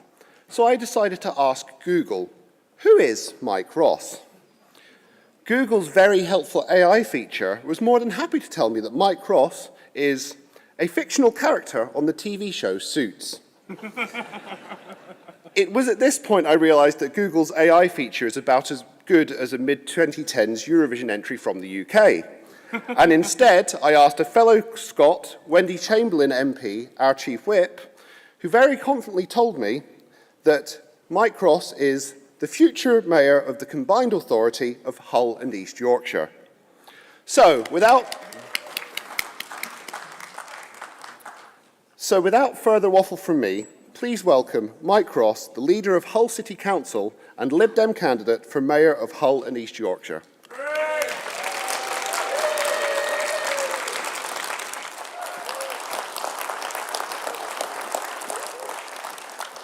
Conference, it is a pleasure to be with you on this conference stage this morning. Now, many of you know me as the Chief Steward, others would have seen me as the leader of Hull City Council, and for others, I'm Mike. But today, I'm here to talk about a different role you may have heard I'm in the race for. In November, it was an honour to be selected to be the Liberal Democrat candidate to be the first Metro Mayor of Hull and East Yorkshire in this May's election. Conference, let me tell you something here today. This election is huge. It's huge for the residents of Hull and East Yorkshire, and it's huge for the Liberal Democrat Party. Before I speak to you about why I believe this election is so important, I want to give you a flavour about why I am standing for this position, why I am campaigning hard to be the first Liberal Democrat Metro Mayor. I love where I live. Hull and East Yorkshire is a wonderful part of the UK, but it is so often overlooked. That needs to stop. I want to be the strong voice speaking out for this precious region. I came to Hull for study, but it's so often the case with anyone who visits, I soon fell in love with the place. I was first elected while still at university and have dedicated half my life to serving the people of Hull as a Liberal Democrat councillor. I've been a councillor for over 22 years. In that time, I've supported thousands of residents, as all hard-working Liberal Democrat councillors do, whether it's dealing with fly tipping or potholes that need filling, housing issues, or a whole range of issues. I've worked hard for my community for over 2 decades. And as a member of the Liberal Democrats, I've been part of the team that have won some of the best results ever. And I've stood alongside friends and colleagues at our lowest of lows. In my many years of service on the council, I fought against Labour locally and nationally, as well as Conservatives, to get the best possible deal for Hull. Above all, I am passionate for Hull and East Yorkshire, and I want to see the area get what it truly deserves. For too long, our part of the country has been left behind, and it's time for that to stop.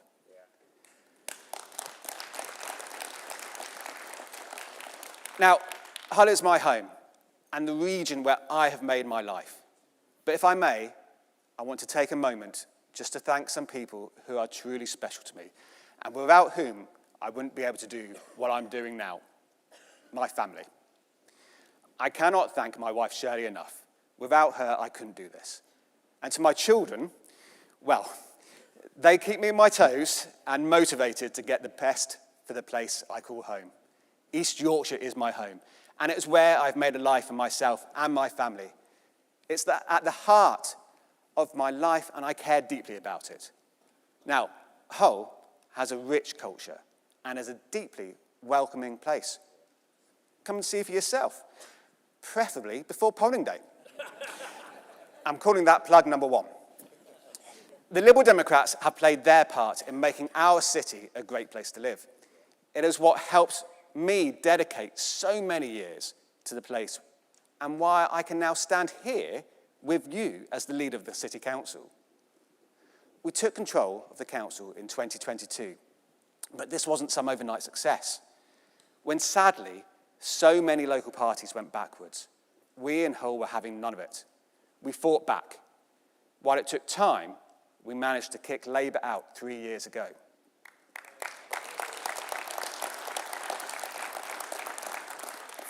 Fighting Labour, especially in the north of England, is a hard task that many of us have had to deal with over the years. I pay tribute to all those who are in competition with Labour.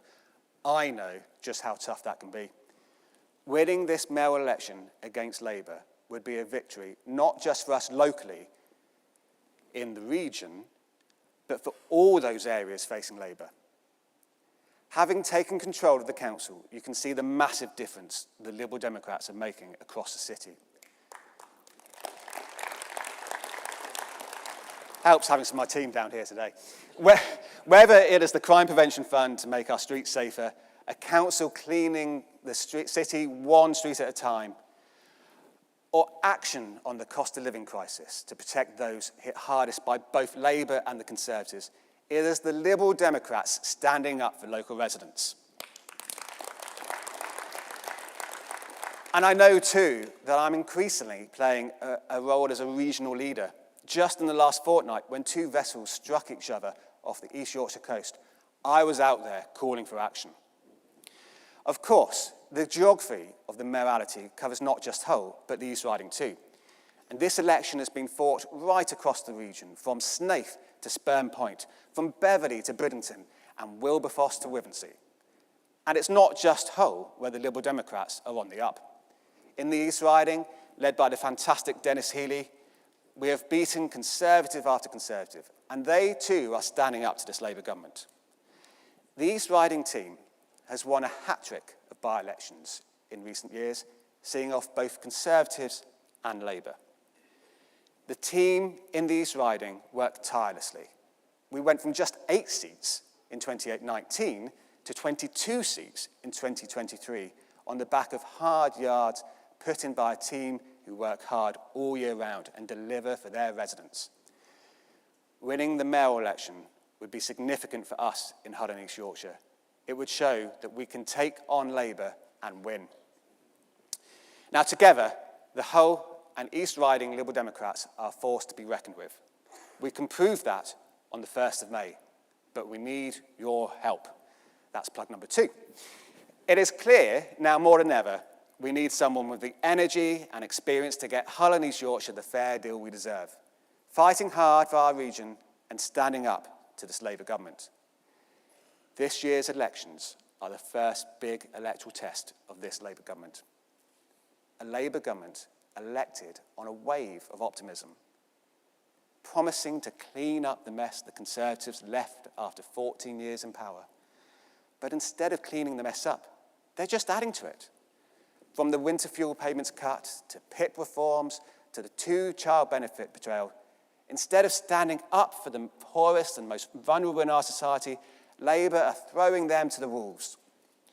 Keir Starmer has already burned through all the goodwill and trust the British people placed in him. He's taking people for granted, and he's just not listening. Whether it is women, the disabled, or the elderly, this Labour government has gone for them. That is not the change voters wanted at the general election. Now, across Hull and East Yorkshire, it is the Liberal Democrats who are standing up against Keir Starmer's government and also for a fair deal. One of the things I am most proud of is that when the Labour government callously cut the winter fuel payment, we were able to help households across Hull access financial support for their heating bills. This shows the difference Lib Dems can make locally and in power. Imagine the difference I could make as the mayor for the region, with your help to get me elected. That's plug number 3. And it's not just us. It's clear the Liberal Democrats under Ed Davey are the strongest opposition to Labour. The team in Westminster have fought the government on winter fuel payments, bus fare hikes, the WASPy women's betrayal, Europe, free school meals, and so much more. And conference, just look at what we are already delivering. Our MPs have secured a massive boost in carers allowance, won the first parliamentary vote on proportional representation, and pressured the government to take more action on the sewage scandal. With the Conservatives in disarray and the other fringe parties falling apart, it's only the Liberal Democrats who are fighting hard for the interests of the British people.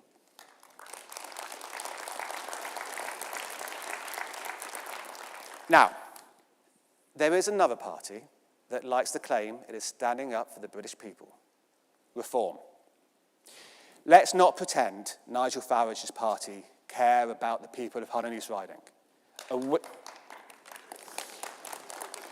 A win for them in this election would simply allow them to use it as a platform, not an opportunity to do the right thing for the residents the mayor would serve. They have no plan for the area. Their candidate, a former boxer, chosen purely for headlines. I'm sure we can all agree that the people of Hull and East Riding deserve better than a gimmick.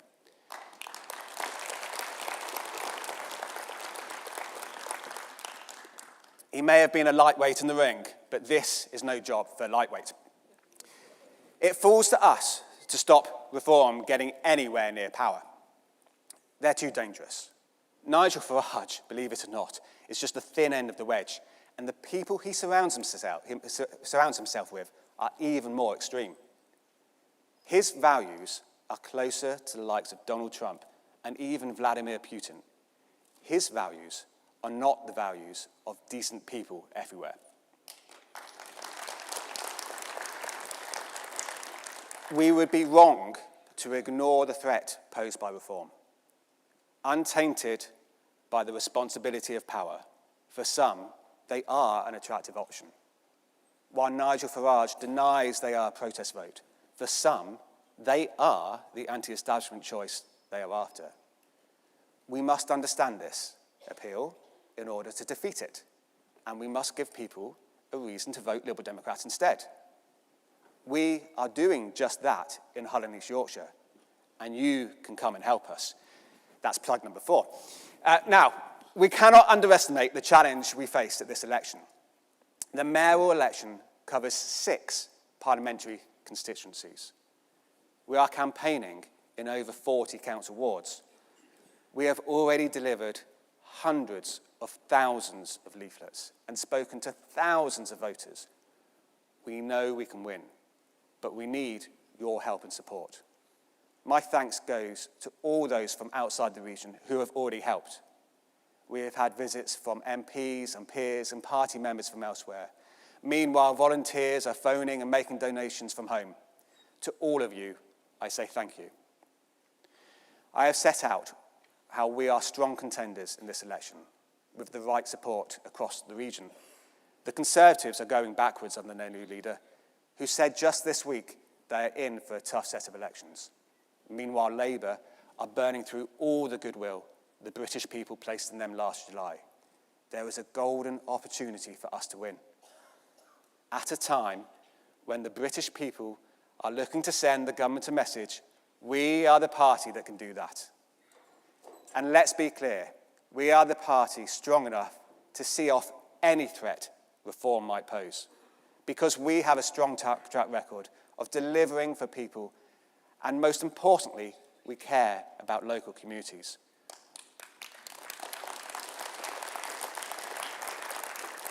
We have the momentum, and our success so far is a testament to the dedication of a willing band of volunteers giving up their time, giving their money and shoe leather. That's why I need your help, and I need it now. If you can join us on the ground, we will need you to help delivering leaflets and knocking on doors. If you're not able to do that, please make phone calls for us or donate whatever you can. Being elected the Liberal Democrat mayor, and being able to say the Liberal Democrats are back in the north of England will be an amazing achievement and one we can all celebrate.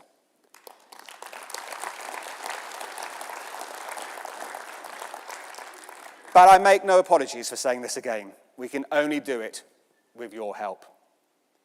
Now, I have a fantastic and inspirational team of volunteers supporting my campaign, and I cannot thank them enough for all they are doing.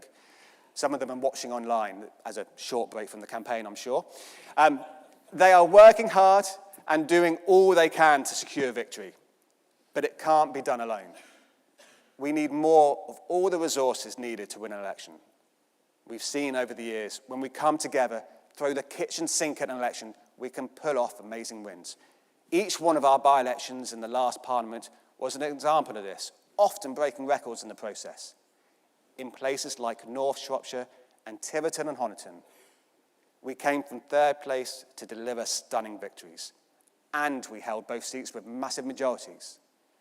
Now, this election isn't quite a case of pick a ward and win it, but I do know with this one, if we come together, work hard, we can win and we can make history.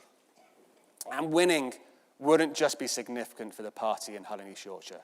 It would also be a massive boost for the party nationally. Conference. While one of my opponents might be a former boxer, this is now a race to the finish line, not a fight. I hope to see you on the campaign trail too, helping secure a famous Liberal Democrat victory. Thank you.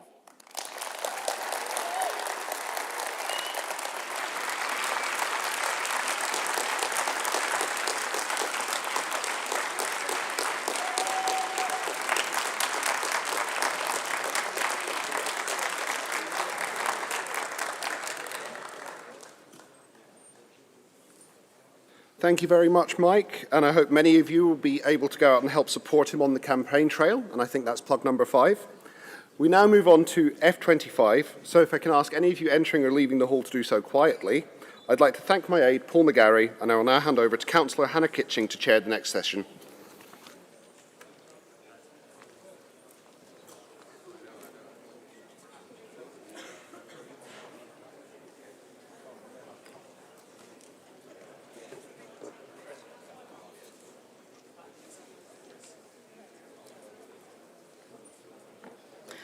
Good morning, conference. Can I ask people to take their seats quickly, please, as we're already running a little behind time.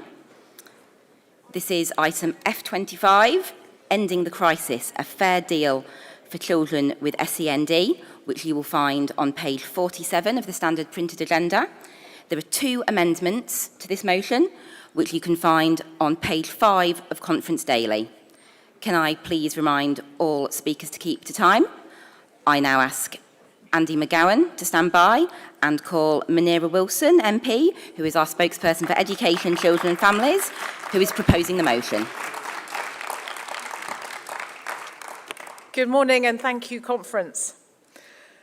The crisis in special needs education is one of the most urgent issues facing families and schools across our country. Children with special educational needs and disabilities are being let down each and every day by a broken system. Their parents and families, often exhausted but always determined, face long uphill battles just to secure the basic support their children need and deserve. After years of neglect by the Conservative government, this is a system that is teetering on the brink. Even Gillian Keegan, when she was Education Secretary, described the system as lose, lose, lose. We need urgent reform, conference. In the months since we last gathered in Brighton, in the wake of the best election result in a century, I've been so proud to see my Liberal Democrat colleagues in Parliament consistently championing SEND children and families, taking their fight to the seat of power each and every week. Every debate in Parliament on SEND provision is oversubscribed with Liberal Democrats standing up so that the children and families in their constituencies have their voices heard. Our MPs' inboxes are overflowing with the voices of concerned parents, teachers and carers, sharing heartbreaking stories of a failing system. And I've sat down with too many parents who are telling me their stories of their long and painful fights. Conference, the system is failing our vulnerable children. It is failing their families.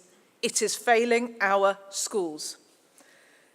And I know that many of you in this room are at the coalface of local government, seeing up close just how unsustainable this situation is, grappling with high needs deficits that are driving your councils towards bankruptcy because the system just can't cope. Continuing as we are is simply not an option. Now, I've spoken to the Education Secretary, and she tells me that reform is coming, not before time. We need urgent whole system reform, and we needed it yesterday. The government should be spelling out a clear time frame for when they will bring forward their reform proposals in the coming months. And when a genuine comprehensive package is put forward, we will engage constructively.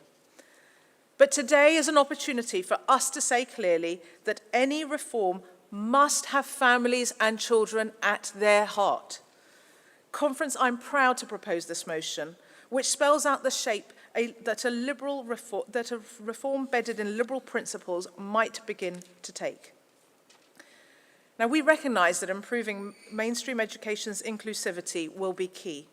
With proper investment and support, we can make mainstream schools as welcoming and supportive for children with SEND as possible.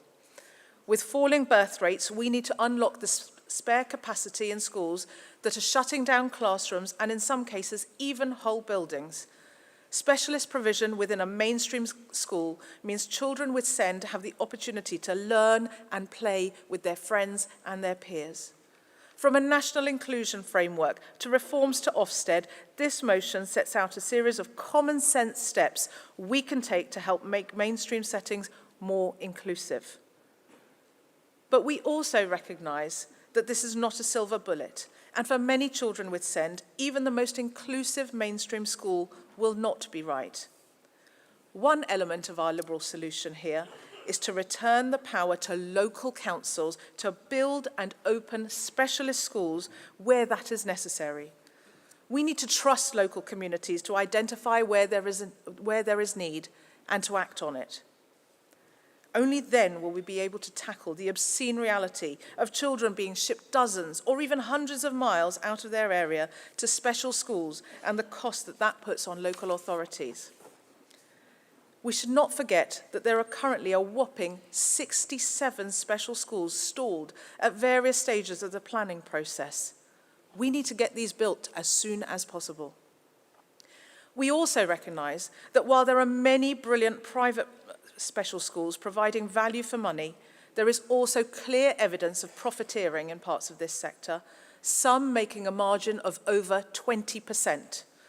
We shouldn't shrink from pointing out that many of the same private equity funds that have been targeted by the government's profit cap for children's care homes and fostering agencies are also operating special schools. And just this week, I was proud to move a vote in the House of Commons that would have extended that cap to private special school profits, and I was disappointed to see Labour vote it down. But we can't back down, and we can't let our most vulnerable children and hard-pressed councils be cash cows for private equity. We should also recognise that there are growing calls for a national body to lead the way on evidence building and sharing best practice on SEND interventions. And the LGA are just one group to have made that call. This motion reaffirms our manifesto call for a national body for SEND that could perform this function, but also fund high-need support over £25,000. Taken together with extra cash for schools to tackle EHCP costs, these are both important measures to address the broken incentive structures and postcode lottery plaguing the system. But they must go hand in hand with early identification of SEND, And to do that, effective training for teaching staff is critical. The earlier a child's needs are recognised, the sooner appropriate support can be put in place. By empowering educators, parents and healthcare professionals to spot SEND issues early, we can take a vital step towards breaking the damaging cycle of crisis and delay that currently faces too many families. Now, I'll let those speaking on Amendment 1 regarding family carers and Amendment 2 on post-16 support spell out their proposals, but let me say that they offer valuable contributions to this discussion and I wholeheartedly endorse both amendments. Conference, our vulnerable children cannot afford to wait. I am proud to propose this motion, which sets out a liberal path to the reform we need. I urge you to accept it and all the amendments. Thank you. I now ask Catherine Macy to stand by and now call Andy McGowan from West Suffolk to propose Amendment 1.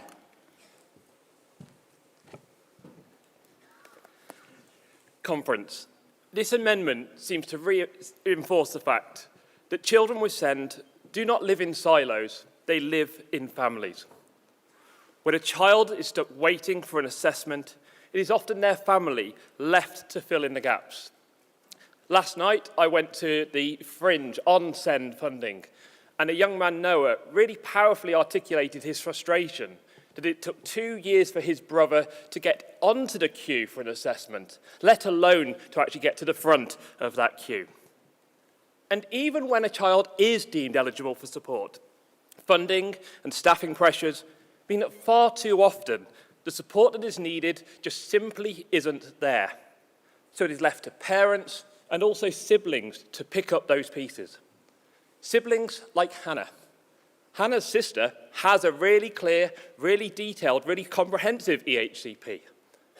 But the staffing pressures in that school meant that actually the staff member allocated to Hannah's sister was often pulled elsewhere to support other pupils. So that meant Hannah would have to go and spend her lunchtime sitting with her sister to make sure she was eating. She would have to rush before going to her next lesson to help her sister get changed for PE. And there was even a time where she had to go in her break to help calm her sister down when she was extremely distressed, before racing straight to a Spanish speaking exam. Young people like Hannah should be able to focus on their education, not be a carer within the classroom. But we must not forget, Conference, this is not just an issue that is affecting when the school gates are open. A lack of provision for children with SEND during the school holidays means it is actually impossible for many parent carers to be able to work. Just last month, parent carers down in Brighton staged a protest around the lack of support available for their children in the summer holidays. In Brighton, the children there only had into the 4 days across the whole summer holidays of 6 weeks of support as well. This is not a failing by parents, this is a failing by the system. And it is over 10 years since the Children and Families Act came in, giving legal rights to parent carers to an assessment of their own needs, an assessment looking at their well-being, their ability to work, their ability to have a life beyond caring. But through my work, I worked with an amazing grassroots carers organisation called the We Care campaign. And between us and them, we spoke to parent carers of children with SEND all over the country. They told us time and time again, they felt they had no rights, they had no support, and they had no hope. And that lack of support is unsurprising when there's been no accountability to make sure that that support is in place for parent carers and siblings when they need it as well. And so that is what this amendment seeks to change. Because we have to, Conference. Research by the University of Birmingham showed that 40% of parent carers had considered suicide. So Can you please draw your remarks to a close? Absolutely. This amendment is the first step to giving parents of children with SEND hope. It tells them whilst they're fighting for their children, there will be 72... Thank you. Thank you. You're out of time. Can I now ask Will Sapwell to stand by? And I now call Catherine Macy from Bristol, who is proposing Amendment 2. Good morning, Conference. This amendment does two things. The first is acknowledge diagnoses, if that's a word. When I was 8, I got my first autism diagnosis. No one was surprised, least of all my family. However, when we tried to access the support that it would give me, I was told that the NHS had lost it, and the only thing left was the speech therapist report. So I went back on the waiting list. At the age of 15, I got another diagnosis, and my school informed me I hadn't had support for my GCSEs, therefore I didn't need anything for my A-levels. And then when I got to university, they informed me that my diagnosis had to have happened after I was 16. Autism doesn't go away. It's genetic, and we can go more into that another time if anyone's interested. But it's such a waste of resources to require this. It's ridiculous as well to put a child through something time and time again when it's not changing. In fact, sometimes it's then harder to diagnose because you build what's called coping mechanisms. You get used to having to change who you are, which ultimately will lead to burnout. So not only are we wasting resources when getting a diagnosis is already incredibly difficult, but we're harming people who simply just need support. Realistically, we need to move to a situation where you don't even need a piece of paper to access what means you can be educated in the way you need. But in the current system, not even that is happening. The last bit of the amendment also acknowledges the importance. Yes, there can be a strain on local authorities, but if we're actually serious about absences, surely we want to ensure children can get to school. Changing a SEND child's school can be incredibly difficult. As a SEND child who was also a carer, I ended up having to get a taxi for about a month with my little brother because my mother can't drive on her own, my grandmother had had a hip replacement, and I was 14 and unable to drive us. These things are important, and quality of education needs to come above all others. We are failing disabled people. We're not even giving disabled children a chance, and this needs to change. Thank you. I now ask Nancy Gira to stand by, and I now call Will Sapwell from Sheffield, who is speaking in support of the motion. Thank you, Chair. Conference. Imagine a young boy at primary school, maybe a little precocious, frequently distracted, and often stuck in his own world. Tested repeatedly to see if he was deaf, and not allowed to use a pen for his schoolwork, so bad was his handwriting. That young boy was me, and having since gone on to become a doctor, maybe they were right about the handwriting. It was only in secondary school that my special educational needs were recognised and helped, and I wish to use this platform to thank Mrs. Roper from Aylesbury Grammar School, who set the foundations for me rapidly improving my performance at school, becoming a doctor, a national trade union rep, and now a Liberal Democrat councillor.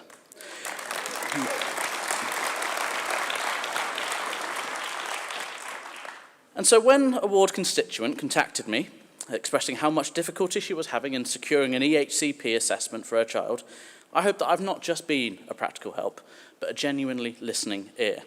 In this piece of casework, the need for an EHCP was questioned by the council despite a comprehensive report from the child's school. An appeal was lodged and a mediation offered. But then came a protracted series of, can we reschedule, again and again and again. Eventually, without a mediation hearing ever having taken place, the council decided that actually an EHCP assessment could be performed after all. Understandably, my ward resident wonders whether or not the council suggested mediation simply as a placeholder, simply delaying the assessment until they could facilitate it, or maybe hoping that she would back down. But we must act on shortening the wait for EHCP assessments. Months in the context of the education of a child is an age and has massive implications on educational outcomes.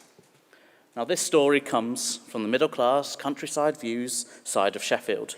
The mother I am liaising with has the wherewithal to recognise that things might have been ever so different had she come from another ethnic background with a different mother tongue and a poorer part of Sheffield. We must broaden access to EHCPs so that the opportunity to get help is available to all, including those less able to ask for it. And so I thank Munira for championing this subject, and I thank Callum Robertson, the summator of this motion, for the conversations we've had on this topic. And I thank you all for voting through this policy so that we can help all children in this nation become the best versions of themselves that they can be. Who knows? One day they might even become a Lib Dem councillor. Thank you, Will. I now ask Helen Page to stand by, and I now call Nancy Gira from Camden. Conference, good morning. This is my first time speaking at conference. Thank you. I want to share with you my passion for actually doing something and supporting this policy paper by Munira. I'm supporting this motion in my professional role as a health visitor, and I'm a primary school governor, and I'm a send lead for the school. I'm aware of continuous increase in the number of children who are being identified following their 2-year check with delays in development. Children are often or sometimes not school ready. When they start school, the local authorities are telling us the budget for SEND are actually overspent, and the teachers and the head teachers are also confirming this. Just for half a minute, I just want to indulge you in actually what the health visitor does. Every child in the UK is actually offered support by a health visitor. The adequacy of that and the capacity to do that actually is subject for another time. But every child is offered, and parents should be supported to actually ensure that their children are developing, and if there's any concerns, are identified early. And this is they would be supported to identify in 5 areas, key areas, every 3 months from the time a child is about 6 months. You can do this assessment, and there are several tools that are used. I'm just going to give you an example of one, which is called Ages Stages Questionnaire, which looks at the communication, which looks at the gross motor, whether a child is walking, looks at the fine motor, can a child hold and pick up a pea, problem solving, social and emotional development. All these things actually are done at every 3 months up to the time the child is 5 years by health visitors to ensure that actually every child is offered the opportunity of actually being referred early to the assessment, for their assessment. And this should ideally be done around the time when a child is about a year old. If it's done any later than that, 2 years, for example, it means if your waiting list is 2 years, it means that child actually is going to be nearly 4 years. And that's actually too late for an EHSP to be done. That's the education healthcare plan to be actually put in place, which is every child is entitled to worth around £6,000. I mean, that is just what it is. Most schools, when a child actually comes in with one of these, they try to actually put in place what's needed. But what is not available is the resources to meet the need. More and more we're finding that the schools are really cash-strapped to be able to actually afford and provide this service. So I'll go back to... Nancy, can you please draw your remarks to a close? I'm looking forward to the June budget because we are hoping that the government will actually put some more money. Nancy, I'm sorry, you are out of time. Thank you. Can I please now ask Prue Bray to stand by? And I now call Helen Page from Leeds.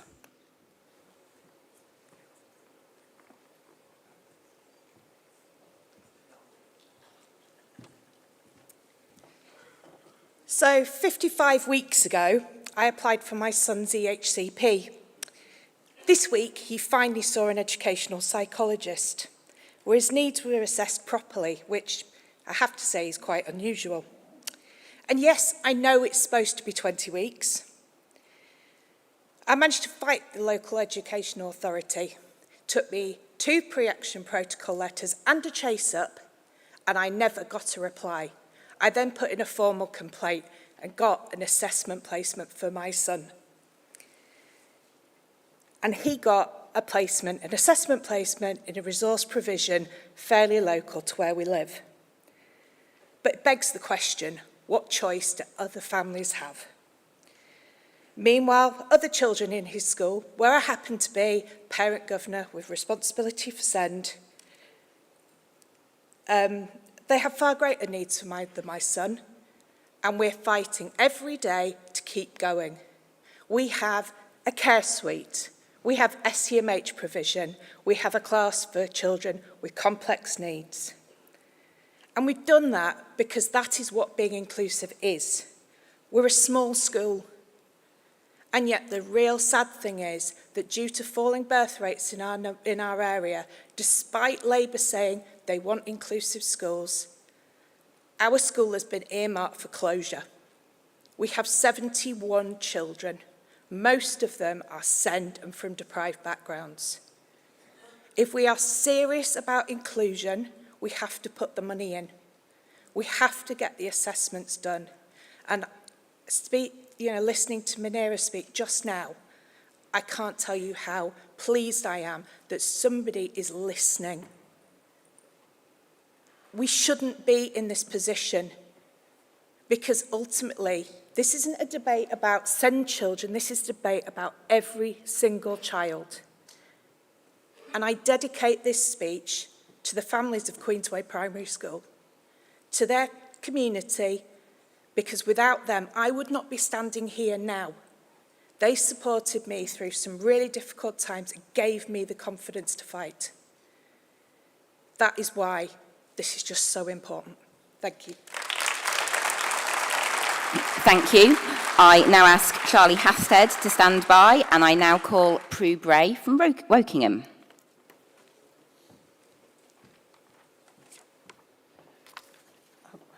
Good morning, Conference. This is an excellent motion. I particularly wanted to talk about inclusion, because receiving their education in a mainstream setting with support is better for many children with special educational needs and disabilities. They get better opportunities for a broader range of subjects and activities, are better prepared for what life after school will be like, and they are where they should be, integrated into society. And that's why I'm very pleased that Ofsted is now moving towards taking inclusion into account when evaluating schools.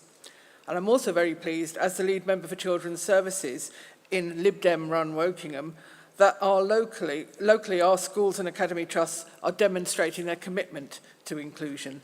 Last September, we opened 2 new support units in mainstream schools for children with SEND, and we have several more in the pipeline for 2026. And our strengthened focus on inclusion was even cited in a speech by Sir Martin Oliver, His Majesty's Chief Inspector of Schools, in a speech a couple of weeks ago. But we also need special schools, because there will always be some children for whom a mainstream school is not the right setting. Shockingly, the National Audit Office report on SEND last autumn showed that the government does not know with any confidence how much special school capacity is needed. As a result, there are children who are being placed in independent schools at almost 3 times the cost, not because independent schools are the only place their needs can be met, but because there is no room in state special schools. This is the reason lines 46 to 53 of the motion are so important. Back in 2023, Wokingham was awarded 2 of the 67 special schools mentioned in the motion. We wanted to be in charge of building them because we knew we could get the schools open on schedule in 2026. The government refused, and you guessed it, they are going to be delayed. Each year of delay is going to cost approaching £2 million through funding extra independent school places and the associated transport costs. That's if we can find the places, and that's without considering the impact on the children. Children only get one chance at education. Our country is letting our children with special educational needs and disabilities down. This motion has lots of ideas of how to improve the situation, as do the amendments, so please vote for all of them. Thank you, Prue. I now ask Sophie Crossthorne to stand by, and I now call Charlie Hasted from Lambeth, who is also speaking for the motion.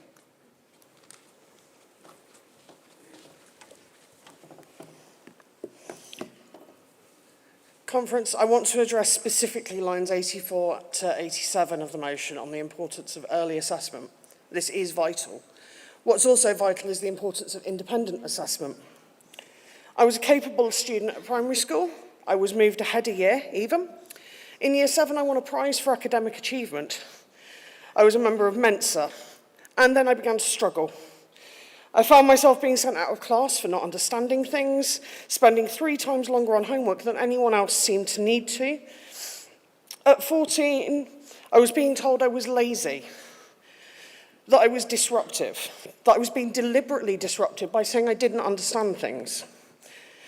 Then a new teacher said that he wanted to refer me for a learning difficulties assessment. A few months later, I asked him about it. I spoke to the other teachers and they told me you were just lazy. At 20, I was finally diagnosed with dyslexia and dyspraxia, and I've now added autism and ADHD to my collection. But I was just lazy and being deliberately disruptive. Those words did an incredible amount of damage to my mental health. They are part of the reason I had to repeat my last year of school. They are part of the reason that I spent several years on ESA due to, frankly, massive amounts of depression and anxiety. As a teaching assistant, as a youth worker, and as an aspirations coach in an FE college, I've seen them do incredible damage to other children as well. Obviously bright and capable 7-year-olds where nobody questions the fact that they are illiterate. The 18-year-old making their 3rd attempt at a level 2 English qualification. The 5-year-old who's already been removed from 2 schools. I could go on, I really can. All these children fell out of love with education. One had been on an advanced level extracurricular maths program in year 7 doing undergraduate level maths, and they ended up not going to university at all. They dropped out. Early assessment is vital for preserving the mental health of children and young people, but independent assessment is also vital because teachers talk to each other, and sometimes assumptions are made about a student, and those assumptions are wrong, and you need independence. But please vote for this motion. Vote for independent assessment. Vote for early assessment. Vote to help kids because you're helping adults. If you want to improve the mental health of people in this country, don't spend the first 18 years of their life telling them that they are lazy and disruptive and ignorant and stupid, because that's what happens to us. Thank you. Thank you, Charlie. I now ask Erica Willett-Hill to stand by, and I now call Sophie Crossthorne from Sheffield. Conference. We talk so much about providing children with a well-rounded education, helping them develop their social skills, their emotional regulation, their resilience, and their responsibility. The duty that we have to all children so that they grow up learning not only just how to pass their exams, but how to equip them to work out and shape their own future. This conversation tapers off, though, when it comes to children with special educational needs and disabilities. The conversation shifts away from their potential and their growth onto how much it costs to get them support, how much it costs to get them to school, and how much it costs to help them live an independent life in the future. Conference, we can do so much better. Children with SEND are so much more than just statistics. And I know that because I lead extracurricular activities in social groups for children and young adults with autism and learning disabilities. Through activities every week directed by their own ideas, whether that's puppet theatre, magic shows, baking, spending time in nature, I help to draw out their creativity, their mindfulness, their responsibility, but most importantly, their confidence. I cannot stress to you enough the impact that the COVID pandemic has had on the mental health of these young children. I've worked with children that have been too anxious to even make it through the doors, too worried to speak to staff or their peers, too stressed to even get involved. But now they're helping people and helping others in their communities. They're helping us in our stalls on the Christmas fair. They're playing sports with other children. And I've had children that have even curled up under the table because they felt like they just got a craft wrong. And now they bounce back and get involved and try again. Conference, these may seem small to you, but the growth that I see from these children every week is monumental. They're regulating better, they're gaining confidence and making friends. I'm so proud to work in the charity sector that helps provide experiences like these that may not otherwise get in mainstream education. And it's through this that I hear directly from parents and carers and their families about the struggles they have in getting adequate personal assistance. Not only do good PAs help families and children to gain access to extra services, but they give carers a chance for a break as well. They may be contracted to support someone one-to-one, but their support enables carers to get a break that they deserve. These staff are a lifeline for so many people, yet they end up working extra long hours and endless cover shifts because there's simply not enough staff. These services provided by the voluntary sector help children out of school in so many ways, but they face unstable funding and uncertain futures, especially after Labour's disastrous jobs tax hike on national insurance. Conference, we must get this right for children with SEND and their families and carers too. This motion is a fantastic place to start. Let's go further. Let's continue to stand up for SEND, stand up for carers, stand up for the voluntary sector, and provide all children with the well-rounded education they deserve. Thank you. Thank you. Conference. As we have had no speakers against the amendment, I will not be calling summators for the amendments and ask the summator of the motion, Callum Robertson, to stand by. And I now call Erica Willett-Hill from East Riding. This is my first Liberal Democrat conference and my first time speaking. I support this motion and its amendments. I'm a mental health social worker in the NHS thanks to a Lib Dem-backed training programme championed by Norman Lamb. Because of my work and my background in both mainstream and SEND schools, as well as a unit for looked after children, I've seen firsthand what happens when the system fails children with special educational needs and disabilities. I've seen funding meant for these children used for school trips they were then excluded from. I've seen children placed in old cleaning cupboards because they couldn't sit still in a mainstream classroom, left there with teaching assistants who were never trained or paid to provide education. I've seen families pushed to breaking point and children removed from their homes, not because their parents or carers didn't care, but because there simply wasn't the support that they needed. I've handmade learning resources out of washing powder boxes and egg cartons. I've spent countless unpaid hours writing reports and education, health and care plan letters, fighting for basic, reasonable adjustments that should have been there from the start. I know I'm not alone in that. I also speak from personal experience. As a child, I had a lot of difficulties that were misdiagnosed as anxiety because, like so many girls, I masked and presented differently. I actually have autism. I ended up being homeschooled thanks to my parents because mainstream school couldn't or maybe wouldn't meet my needs. I was lucky. My parents could afford a couple of tutors and had enough education themselves to help with the rest. And as a mental health social worker, I see every day the long-term damage this broken system causes. I work with adults still carrying the weight of what happened to them as children, undiagnosed, unsupported, left believing they were the problem. The motion is right. Children with SEND are more likely to be excluded, suspended, and absent from school, with consistently lower outcomes and unsustainable costs for families. But it doesn't stop there. It follows them. These children become adults who are exhausted, they're unwell, and still convinced that they're not trying hard enough because no one ever told them that the system was what failed them, not the other way around. We need proper funding, protected budgets, real inclusion, and a system that stops forcing families to fight every single step of the way. No child should grow up believing they are too much or not enough for this world. We can and we must do better. Please support this motion. Thank you, Erica. Just to advise online viewers that the votes are now open, and my apologies, we've had a huge number of cards for this motion. I was not able to call everyone.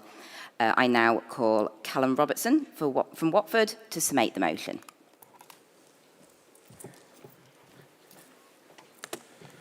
Good morning, Conference, and thank you to everyone for such thoughtful contributions to this discussion. I use the phrase discussion, not debate, because it's clear from every single speaker we've got that we're united in our desire to change a system that, let's be blunt, is failing. As you'll know from our MPs' contributions in the House of Commons, week in, week out, it is a huge casework concern that actually children with special educational needs are just not being met. As councillors, some of you will have seen the huge financial strain in the unitary authorities and county councils that you're running, and actually the inability of councils to deliver the high-quality public services that those young people deserve. Andy started with his amendment talking about how children with SEND needs do not live in silos. They live in our society. And I agree. We have a duty of care that we as a country are currently not meeting. This motion is the beginning of changing that. Catherine, you raised the issue of the NHS losing paperwork for you in your rate and then having to get a re-diagnosis. The incompetency and inefficiency of this system is letting people like you down, but also actually still letting people down to this day. Will, you spoke movingly about the trials of obtaining an EHCP for your constituents. The Guardian reported last year that councils were operating internal targets to limit the number of EHCPs handed out. This is a barbaric practice that puts public finances over the needs of the most vulnerable. That is not how Liberal Democrats would run a country. That is not how we should operate as a society.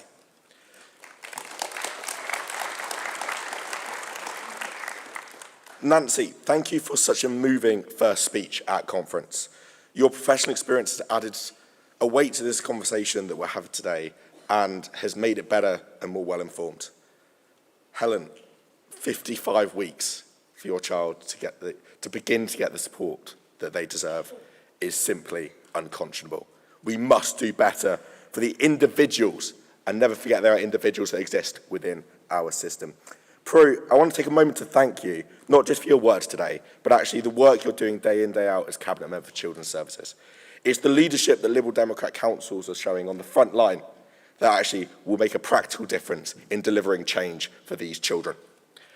Charlie, you raised the issue of early assessment. It's absolutely right that we should prioritise that area, not just because it's the morally right thing to do, it absolutely is, but there's also the financial help of it enables us to manage conditions better and have more bang for our buck in helping support more children who need it.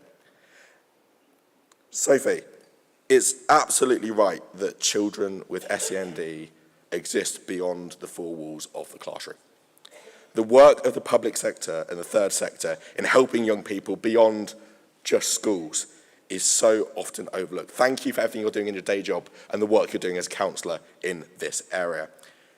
Erica, it was heartwarming to hear that the work of Norman Lamb is still having an impact, a positive impact to this day.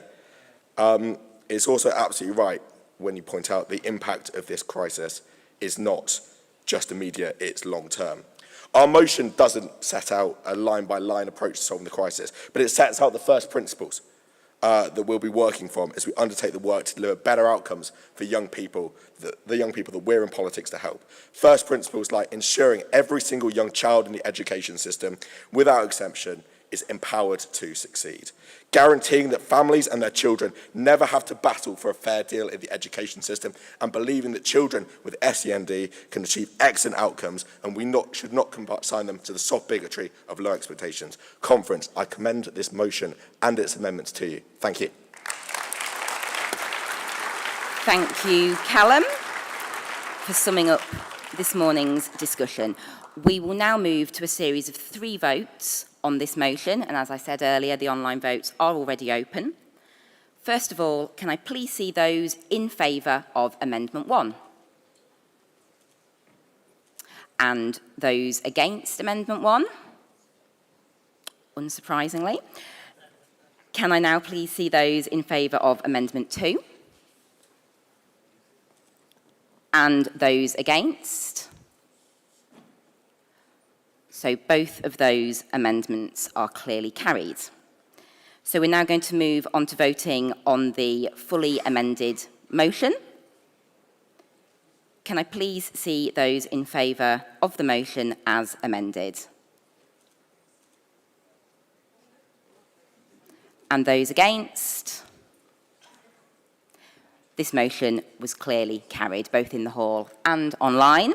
Thank you. I would like to thank my aide, Daryl Smalley, and my hall aide, Matthew Palmer, and now hand over to Nick DaCosta to chair the next session, which is the Party Awards.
intro or no, you just walk outside.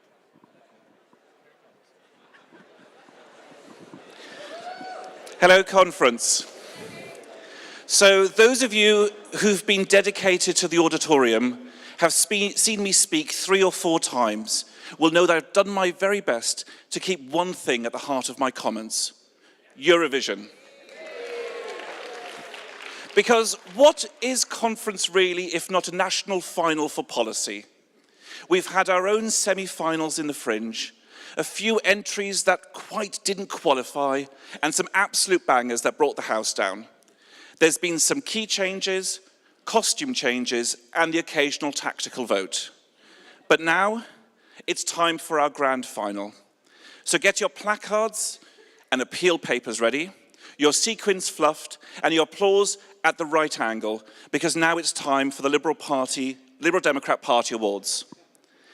And who better to host this glittering spectacular than our very own Conchita of campaigning, the Loreen of liberalism. Please give a huge 12 points welcome to our Deputy Leader, Daisy Cooper.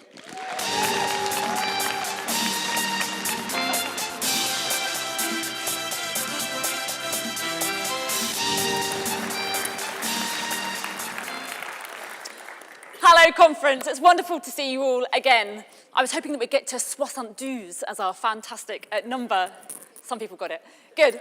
So, before we get to our party awards, there are so many people who deserve our thanks for putting on such a fantastic conference, both online and here in person.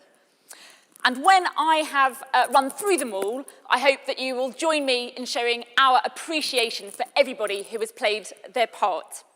So, let's start. Let us show our thanks to all of the staff here at the Harrogate Convention Centre and Crown Plaza who have hosted us, the SPA security team, and the A&E ambulance service who have kept us safe.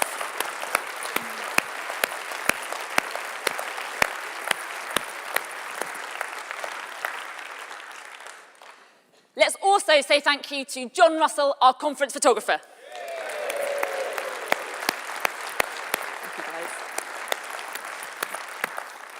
Let's also say thank you to our fantastic suppliers, including Chris, Dan, and the production crew in the auditorium.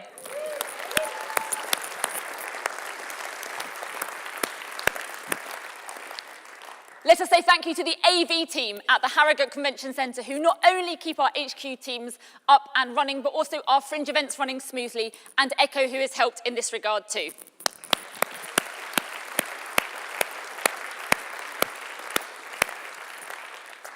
And conference, let's also say thank you to all of our staff and volunteers who have worked on conference and providing the training, including our conference staff team of Susie, Wilma, Amy and Pilar, our conference and policy committees, and the stewarding team under the leadership of Mike and Jodie.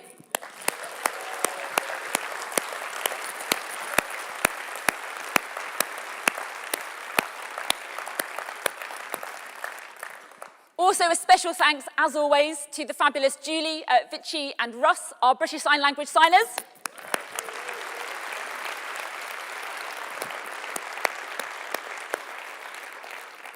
But above all, conference, thank you. And thank you to everybody who has participated in our conference with its success in mind, whether it's in the main hall, here, in the fringes, in the training, or the exhibition. You have contributed to our event, our democracy, and our enjoyment of conference. So thank you. Give yourselves a round of applause.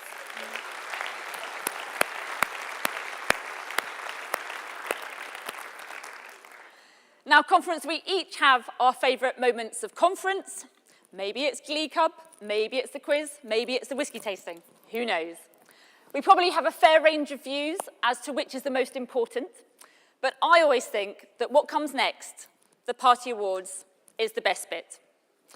And that's because it's a reminder of just how wonderful our colleagues are, and it's a chance for us to give them our thanks publicly here in front of Lib Dem colleagues.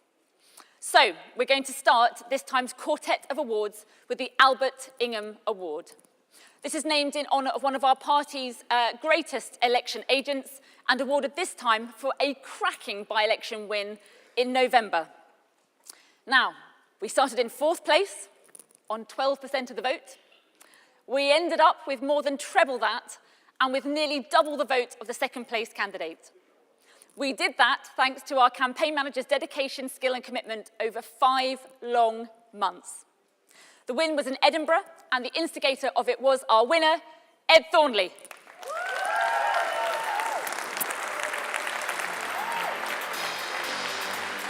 Huge congratulations. Well done. Do you want to pose for a quick pic? There you go.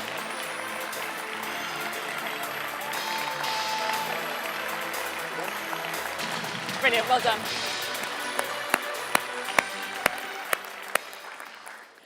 Next conference, we have the Bertha Baroness Fisher Award, named after the pioneering female Liberal election agent and awarded to someone who has already made their mark despite only recently joining us. This time's winner joined in 2023, but has already been a campaigner, a diversity officer, a fleet super user, a press officer, and an elected councillor too. They are going up and up. So, following someone's bereavement, she even stepped in at no notice to be agent in Wokingham for the general election, helping us win the seat on a 19% swing. So many congratulations, therefore, to our winner, Lou Timlin.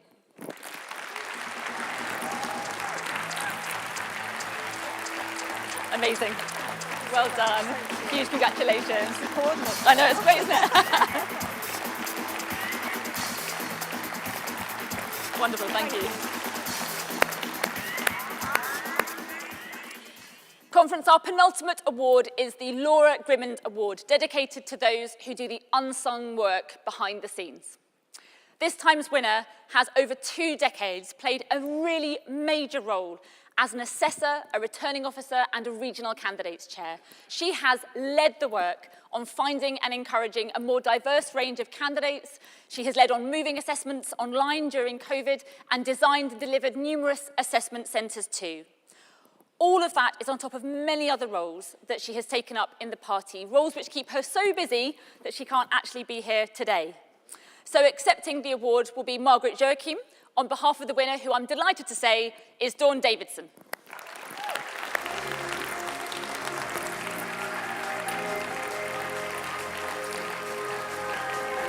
Brilliant. Thank you, Margaret. Nice to see you. You doing all right? No. Oh. This is peculiarly ironic. Yes, sure. I'll catch up with you soon. And finally, the Leaders Award. This is for someone who has shown exemplary leadership skills.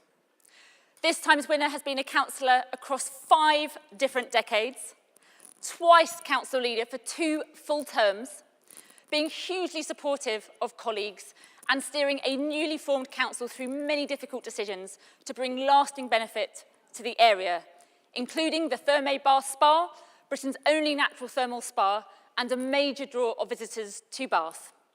Now, this may give you a clue as to who the winner is. It is the former leader of Bath and North East Somerset Council, Paul Crossley.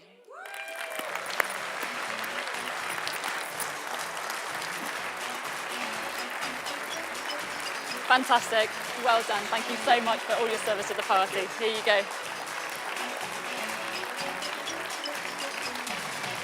Brilliant. Well done, Paul. Thank you. Thank you so much, conference. Is it so wonderful that we can celebrate this? Now, shortly we'll be hearing from our treasurer, but for now, let me ask you to give one big round of applause, finally, to all of our winners today. Thank you.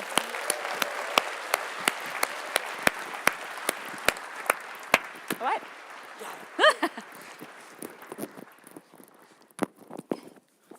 Sorry.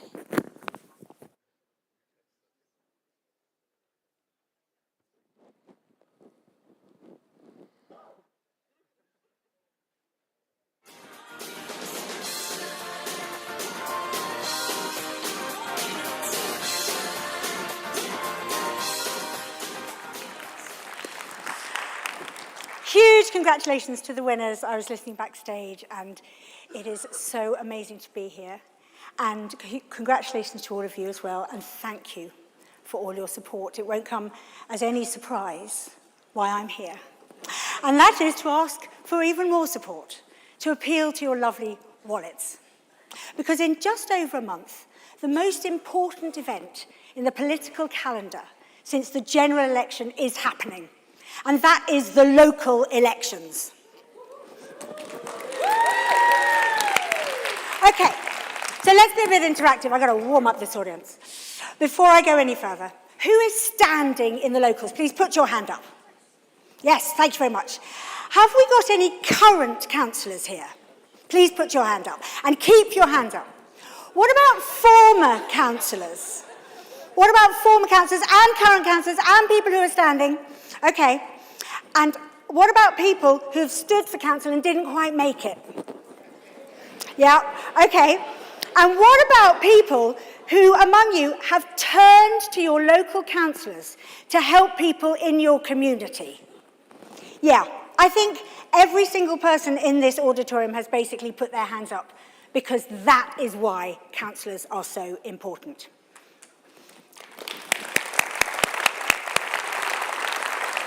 And that is why I would love you to get your cards, your purses, your phones, and make a donation to these elections, even if they're not happening in your area. If you don't have cash, don't worry, just go to libdems.org.uk or use the QR code. So why are they so important? What is the big deal about councillors? Because, of course, local government is the foundation of our communities. It keeps us safe, it educates our children, it maintains our roads, and it provides the services that make our neighbourhoods thrive. Did you know that in 2024, local authorities spent a staggering £127 billion on these crucial services, employing 3 million people to deliver them?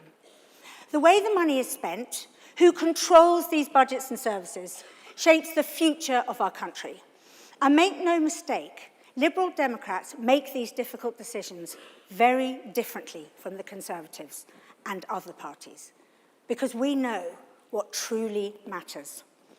And did you know that this was supposed to be a landmark year for local elections, which was set to take place across all counties, 10 unitary authorities, 2 existing combined authority mayors, 2 existing single authority mayors, and the first ever elections for the Mayor of Hull and East Yorkshire. Come on, Mike, we know you can do it. There he is. But 9 of these elections were delayed. Why? Because guess what? Mainly Tory-run councils requested it. They saw what was coming, a growing Liberal Democrat movement ready to challenge their failures. They saw voters turning away from their mismanagement, and rather than face the music, they delayed democracy itself. But we know now exactly where those battles will be fought. And to fight them, we need your funds. Clap.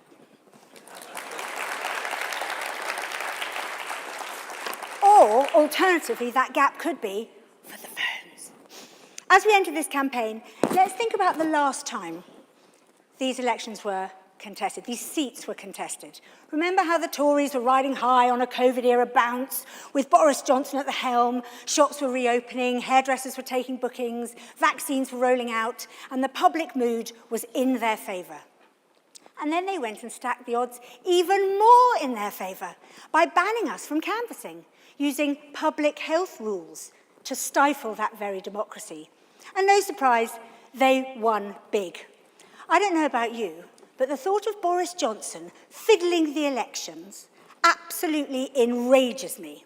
So if it makes you cross too, I hope that will encourage you to pull out your wallet, put cash in the buckets, or go to the Appeal webpage.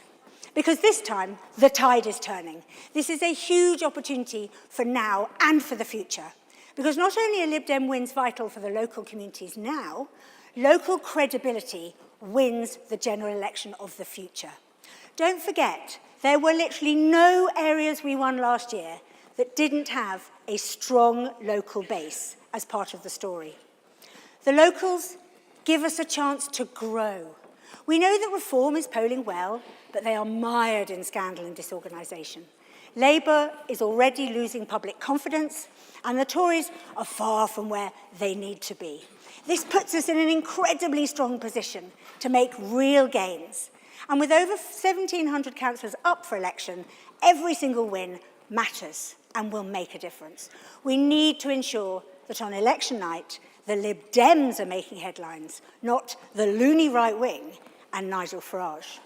We cannot allow this election to become a sideshow of populism and division. We must consolidate our incredible process from last year, dismantle the Tory strongholds at a local level, and show that there is a real alternative to the failures of both Conservative and Labour parties. Thank you. I didn't even ask for that one. And that starts with the candidates, some of whom are in this room. Even in unwinnable seats, standing as a Liberal Democrat matters. Every voter deserves, thank you. Every voter deserves a chance to choose hope over fear, competence over chaos, and real local leadership over Westminster neglect. And real local leadership is exactly what our councillors deliver. Now, the theory is one thing, but does it work in practice? I spoke to a few, and spoiler alert, yes, it does. Take Kate O'Kelly in Chichester, who said the difference between Lib Dem and Tory councillors is that we decide what we want to do and then we find the money, whereas they ask how much they have and they try not to spend it. Isn't that outrageous? Please don't forget to give. Then there's our very own Josh Babarinde. By the way, Josh, I can't believe I was name-checked in the rally. And he gave me a nickname, did you notice? Treasurer Tilly. It's like Postman Pat. I love it. Treasurer Tilly is the name. Thank you very much. Anyway, Josh, who as a councillor led the campaign for his council to be the first to declare a cost of living emergency, unlocking £250,000 to support those struggling to put food on the table. Please don't forget to give. And our wonderful Pippa Halings, who forced National Highways to comply with night work noise standards, protecting young families and students. And she also created the Zero Carbon Communities grant in her area, empowering community groups with over £500,000 for climate and nature action. Please don't forget to give. And who could, I mean, he's already been mentioned a few times today, he even did a speech today, but Mike Ross, leader of Hull Council. And him and Dave did a little thing called the Love Your Neighbourhood scheme. They wrote nearly £1 million which made a real difference to the state of Hull streets and residents. And it made possible because we were in control of the council. That's what happens when we win big, she says, tripping. These are real stories of Liberal Democrat action. This is what local government can do when it's in the hands of people who care, and which is why my friend Charlie Clinton in Brent told me was the reason he threw his hat in the ring. And yes, he is one of our newest councillors because he only won last month.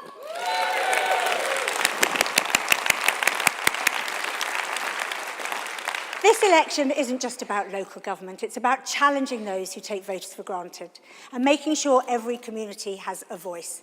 So if you don't have a local election in your area, helping us win elsewhere is of the utmost importance. And nationally, it's how we build credibility. Winning locals again and again proves we're the answer when voters ask that crucial question at the general election. As Lisa Smart told me, in caps, because she loves being a councillor so much, community politics is the hill I will die on.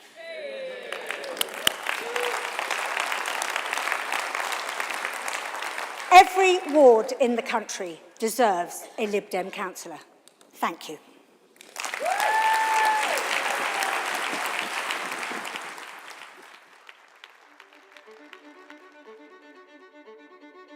The prospect of another Trump presidency in the United States? That threatens to strengthen Putin's hand, weaken NATO, and destabilize the globe even further. The thought of another 4 years of Donald Trump supposedly leading the free world is truly frightening. Today, Donald Trump irreparably destroyed the 80-year-old post-World War II international order. It was a truly historic moment, not in the good way. What is your vision for the potential annexation of Greenland. Well, I think it'll happen. You know, we have a couple of bases on Greenland already, and we have quite a few soldiers, and maybe you'll see more and more soldiers go there. I don't know. Mr. Speaker, after the Second World War, Britain came together with allies around the world to establish NATO, and with America, agreed to underwrite security on this continent, recognizing the threat to the security of one nation was a threat to the security of all nations. Mr. Speaker, the events of the past few days are clear. That era is over. Conference, please welcome the leader of the Liberal Democrats, Ed Davey.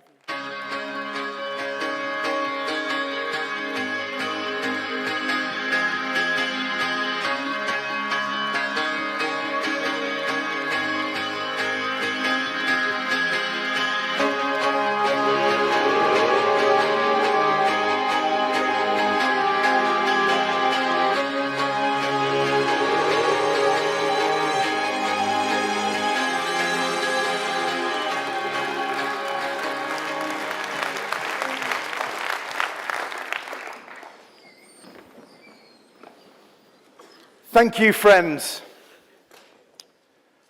We meet at a time of great peril for our continent and for our country. Because Donald Trump is not only betraying Ukraine, it's not only their sovereignty he's selling out, it's our security, the security of Europe, the security of our United Kingdom, and that is unforgivable.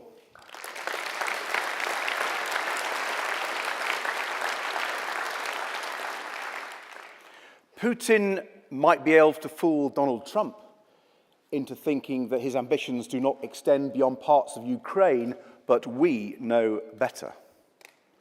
Just look at what he's already doing in Georgia, in Moldova, in Romania, undermining their democracies and seeking to extend his grip further into Europe. Our brave Ukrainian allies are on the front line, fighting not just for their homes, not just for their freedom, but for the freedom and security of people across Europe, including ours here in the United Kingdom. Their fight is our fight.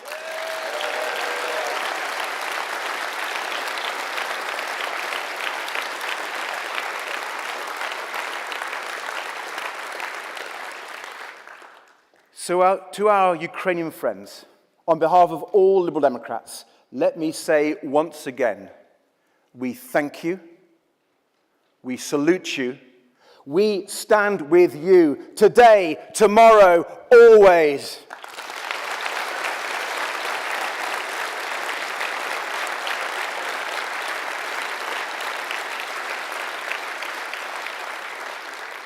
And of course, that solidarity must go beyond mere words. That's why I'm proud that the United Kingdom has been Ukraine's staunchest ally right from the start. I'm so proud of the tens of thousands of British families who welcomed Ukrainians into their homes, showing the incredible warmth and generosity of the British people. Why I am proud of all the military assistance we have given to the Ukrainian armed forces, the tanks and training, missiles and drones to repel Putin's war machine. And it's why I was proud that the Prime Minister brought Europe and Canada together here in the United Kingdom to chart a way forward the day after those appalling scenes of Trump and Vance ambushing President Zelensky in the Oval Office. And Trump's so-called special envoy might dismiss British leadership as pointless posturing, but we know what it really is. Britain leading in Europe again, as we have done at the greatest moments in our nation's history.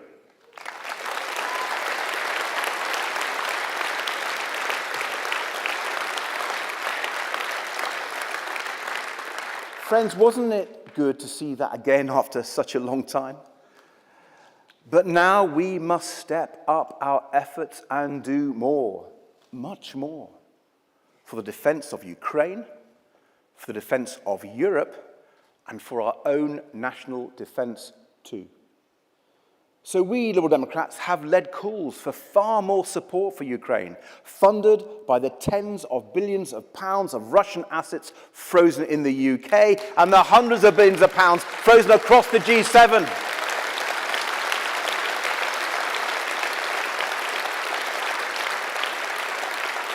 We backed proposals for a new European rearmament bank to finance a massive expansion of defence manufacturing here at home and across the continent. We pressed the government to raise defence spending to 2.5% of GDP, and now we are continuing to push for cross-party talks to get it to 3%.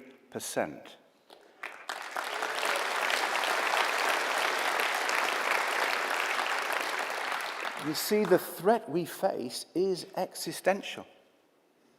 To our east, a murderous dictator, hell-bent on building a new Russian empire and committing atrocities on European soil in pursuit of it. And to our west, for the first time in my life, a president of the United States willing not merely to turn a blind eye to Putin's aggression, but actually to praise it.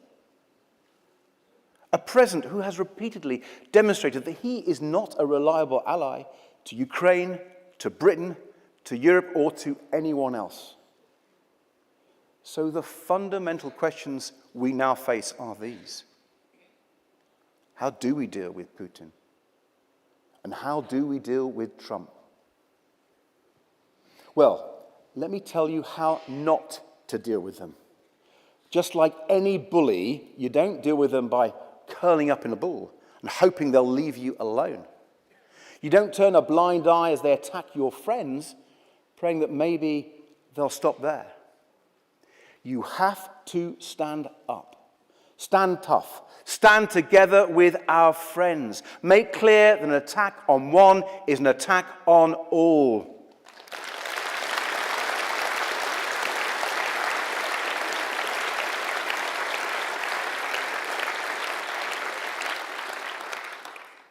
And that, for the vast majority of people in our country, is our instinctive response. Brits can't stand a bully. What Trump and Putin are doing offends our fundamental British values of decency, fair play, respect for national sovereignty, and the rule of law. Almost everyone I speak to in every part of our country feels that way. But there is one man who thinks differently. One lone holdout. Someone who simply doesn't seem to get it. A man who splits his time between GB News, Mar-a-Lago, and weirdly, selling nappies on social media, apparently.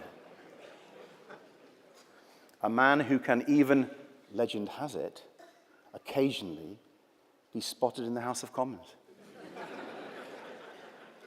And if you wait long enough, in the town of Clacton-on-Sea. Nigel Farage. Unlike you and me, Nigel Farage thinks Donald Trump and Vladimir Putin are great. Not in a, look, we have to be pragmatic and work with them kind of way, more in a teenager with a celebrity crush kind of way. Don't forget, when Farage was asked which world leader he most admired, his answer was Vladimir Putin. Yeah, really. Now, to be fair, that was before Donald Trump became president, so I guess Putin might have slipped to number 2 by now. But a tyrant, responsible for the brutal suppression of Russia's own people and countless atrocities in Ukraine, who has murdered thousands of innocent civilians and abducted 20,000 children from their homes, snatched them away from their families. That, apparently, is the sort of man who wins Nigel Farage's admiration. How despicable. how completely out of touch with British values, with human values, how unpatriotic, how deeply un-British. And this from a man who thinks he can be our Prime Minister. Well, not on our watch.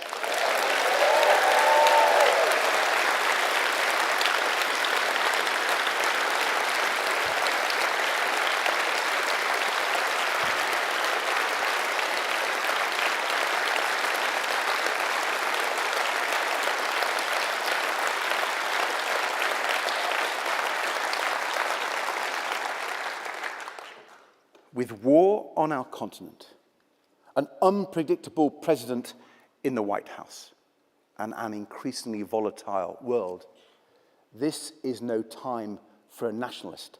We need real British patriotism instead.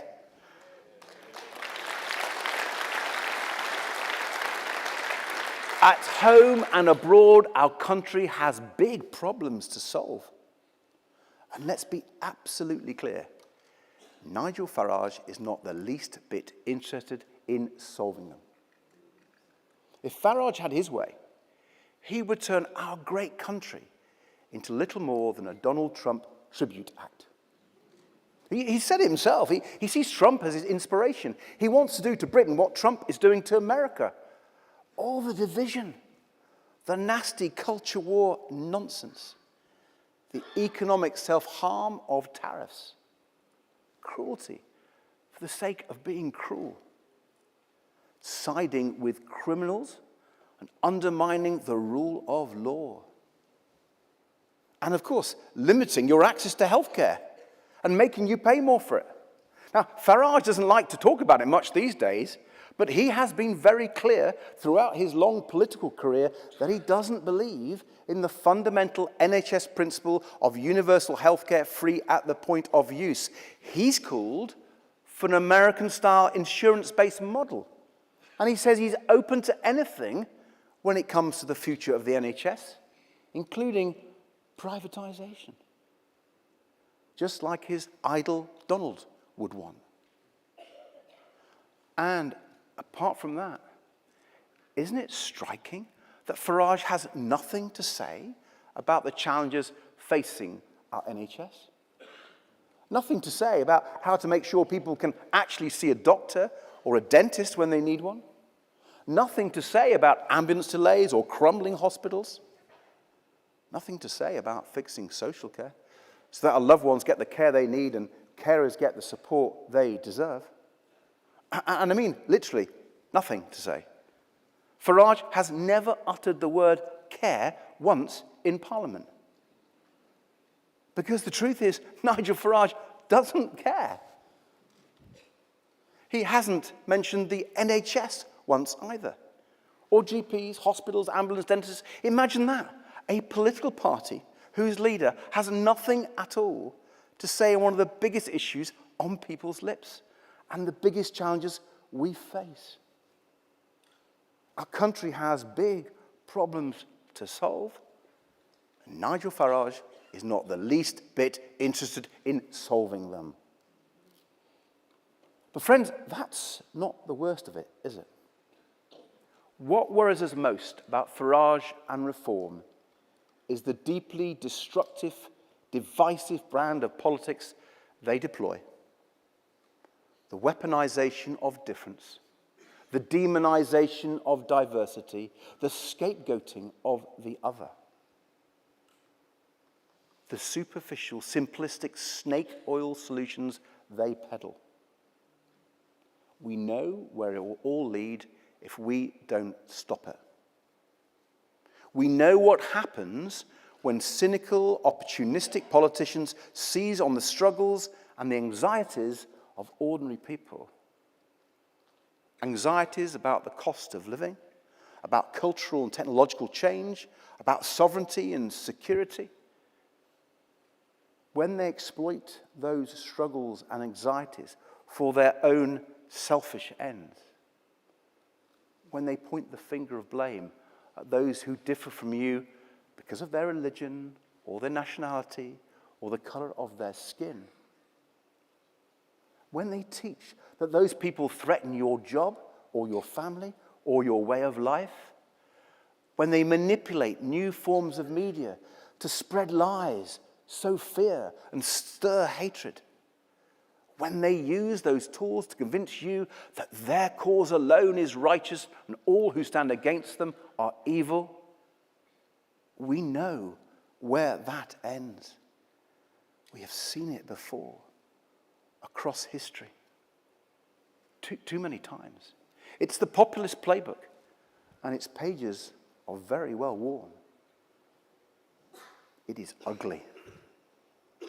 It is powerful. And it is incredibly destructive. And not only to the groups they target, the vulnerable, the minorities, but ultimately to us all, to our whole society, to the very idea of liberal democracy that our United Kingdom embodies. And if this sounds alarmist or over the top, remember this. It always starts that way, with a reasonable, even beguiling face, with an appeal to common sense and plain speaking. But if allowed to take root, it grows and mutates with such speed and ferocity till it fills every crack in the foundations of our country, until those cracks become chasms, and what is broken can never be mended.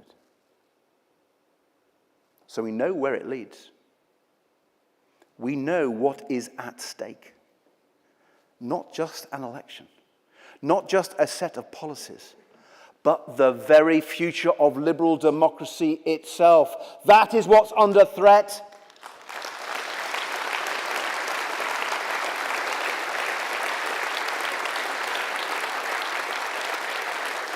And friends, Liberal Democrats, it falls to us to save it. Because with the Conservatives desperately chasing reform's tail, and Labour sounding more and more like them every day, we Liberal Democrats are the only ones with the courage and the conviction to stand up and offer something different.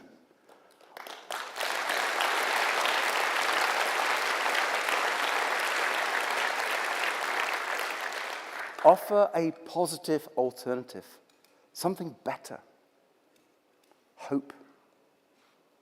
And here's the good news, because I know it can feel like the tides of history are against us right now. I know that when you look at Trump in America, Le Pen in France, AfD in Germany, Reform here in the UK, when the headlines are so often so bleak, it can be tempting to give in to despair. But the good news is this: what we can offer people is even more powerful than all their lies, all their false promises, the easy answers of the populist right. What we offer is even more powerful and even more popular: real hope. Hope based not on empty rhetoric or magical thinking, but on hard work and concrete action that people can see making a difference to their lives and to their communities. That's what good old-fashioned Liberal Democrat community politics has always been about.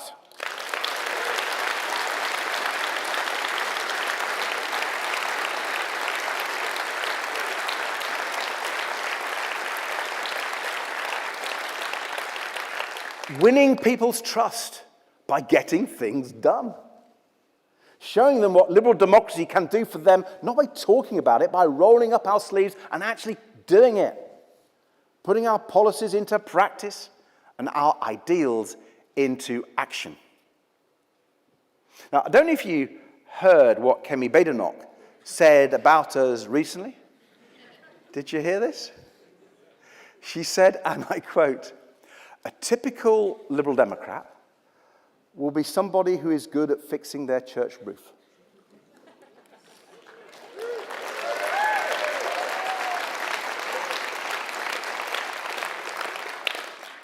And she ended, "And people in the community like them."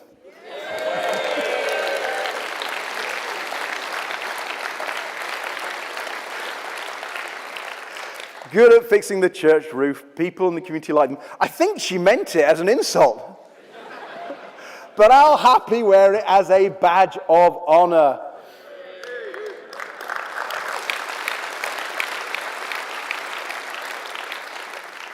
Because she's right. Liberal Democrats fix things. But isn't it telling, that attitude from the leader of the Conservative Party? Not that she doesn't like us. I'm not surprised about that. She's got good reason not to like the Liberal Democrats. After all, we did take 60 seats off them last July.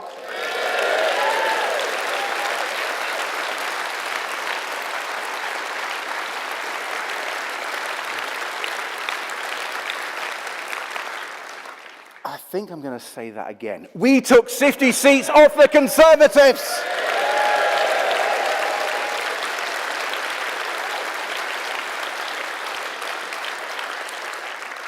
So you can hardly blame them for being a bit upset. But seriously, what I'm talking about is this sneering attitude of the leader of the Conservatives. The sneering attitude that says fixing church roofs is somehow beneath her, even beneath politics altogether. That what happens in our communities is trivial and insignificant compared to debating the true meaning of conservatism on Twitter. But it goes far beyond Kemi Badenoch and Church Roof. It's the whole Conservative Party, whether in Westminster or in town halls and county halls across the country. They have abandoned our communities.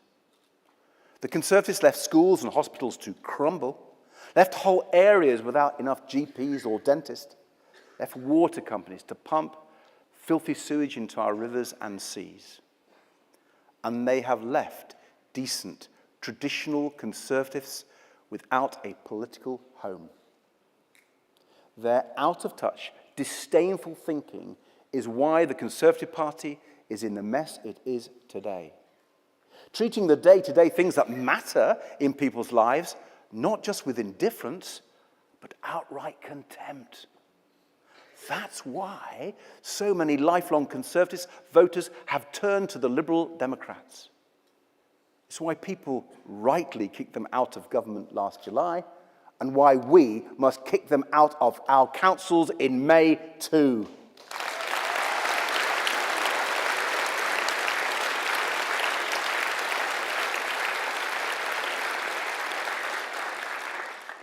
But that Conservative disdain and neglect is also what has opened the door to reform. And that's why it's so important that we Liberal Democrats are rooted in our communities, getting things done, fixing the church roof, and much more besides, showing people that politics can work for them, that who they vote for can make a difference, that their voice matters. That is how you defeat the populists, how you drain away the cynicism that feeds them, how you win back people's trust and restore their hope.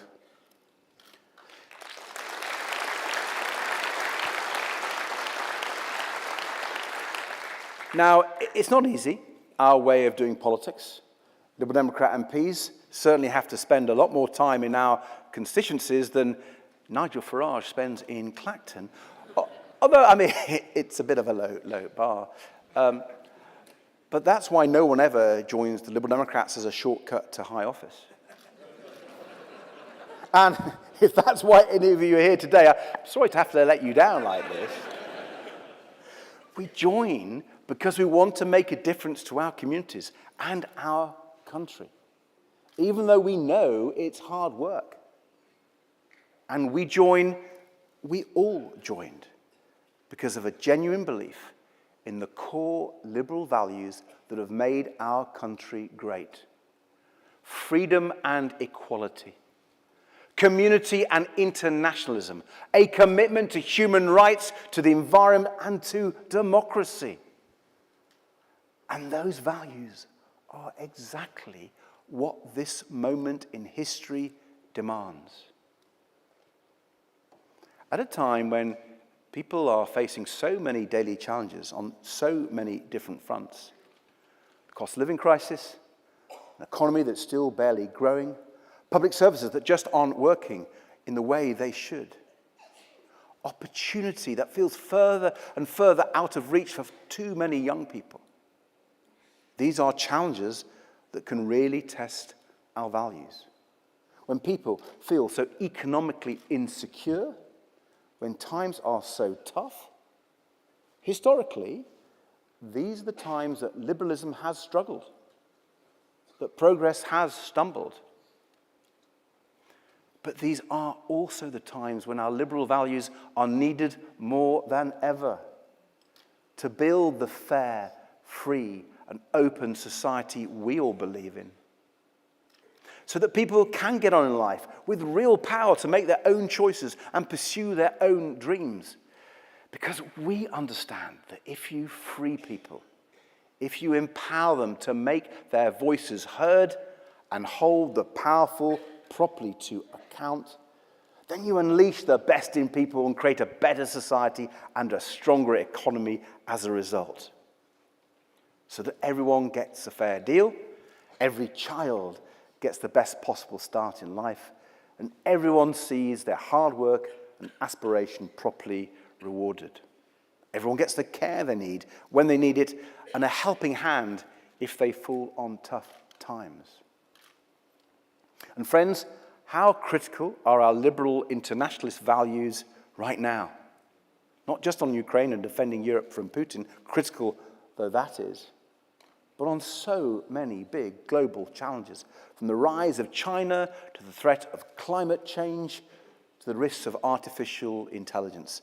These are challenges that no nation can afford to ignore, and challenges that no nation can tackle alone. Pulling up the drawbridge simply isn't an option. Like I said, this is no time for a nationalist.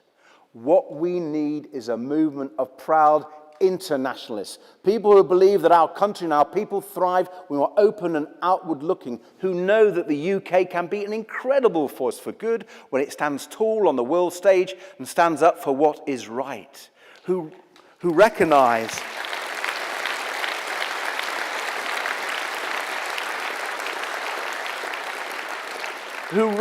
that the concerns of one nation inevitably become the concerns of all nations, a movement of proud internationalists. And Liberal Democrats, that is who we are.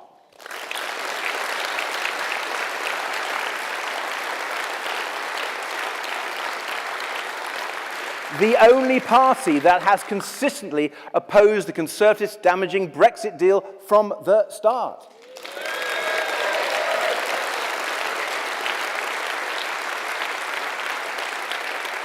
The only party arguing for a new deal with the EU, with a customs union at its heart, putting us on a path back to the single market.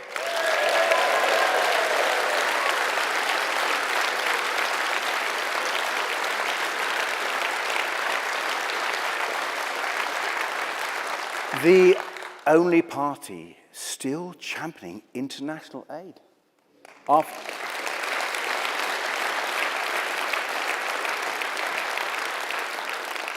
First, the Conservatives cut it, and now Labour shamefully have cut it, and we will oppose them.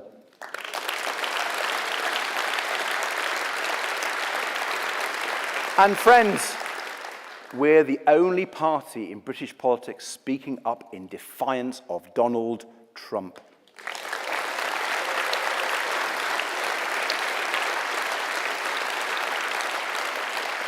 The only ones willing to state the obvious truth that he is no leader of the free world. I mean, this is a man who stands on the White House drive flogging Teslas for Elon Musk like a particularly bad used car salesman. I mean, it's hardly ask not what your country can do for you, is it? And more despicably, this is a man who halted shipments of food, medicine, and other essential aid supplies to people around the world who desperately need them, locking whole shipping containers in port for their contents to rot. So much for Ronald Reagan's shining city on a hill. And remember, this is the man Nigel Farage calls his inspiration. We're the only ones willing to say that Trump cannot be relied upon to play by the rules or stick to agreements, that his presidency is a threat to peace and prosperity in the UK, across Europe and around the world.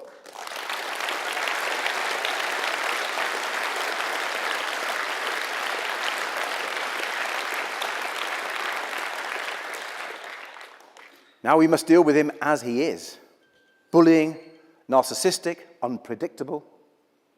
We must deal with Trump from a position of strength, not weakness. Like on trade, if there's one thing we know, it's that Donald Trump loves tariffs.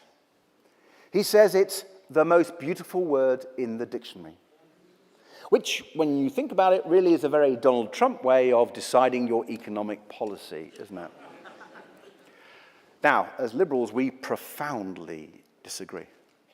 After all, it was the Victorian Liberals who overturned centuries of protectionism and ushered in a new era of free trade and prosperity.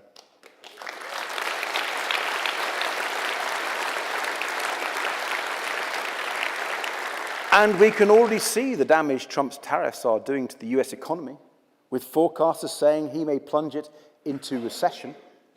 And we fear the damage his trade war could do to the world economy, impacting jobs and living standards here in the UK too. So the question again is, how do we deal with him? And the answer, we say again, is from a position of strength. Now, regrettably, that's not Labour's strategy. They say, let's be nice to him and hope he won't hurt us. Now, Labour's even talking about scrapping Britain's tax on social media giants, changing the UK's tax policy to appease Donald Trump and Elon Musk. Well, appeasement never works with bullies, and it doesn't work with Trump.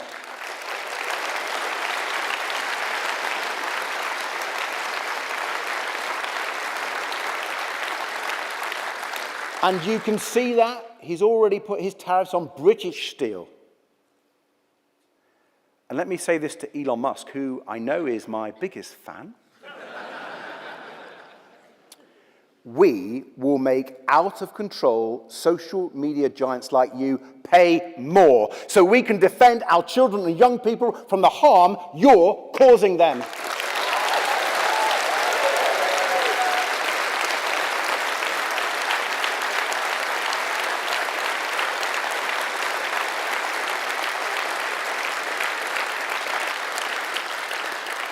But it's not just Labour bending the knee to this White House. It's the Conservatives too. They'd have us go to Mar-a-Lago begging, bowl outstretched, pleading for a trade deal on whatever terms Trump will give us. The Conservatives would sell out British farmers to President Trump just as they sold them out in their damaging trade deals with Australia and New Zealand.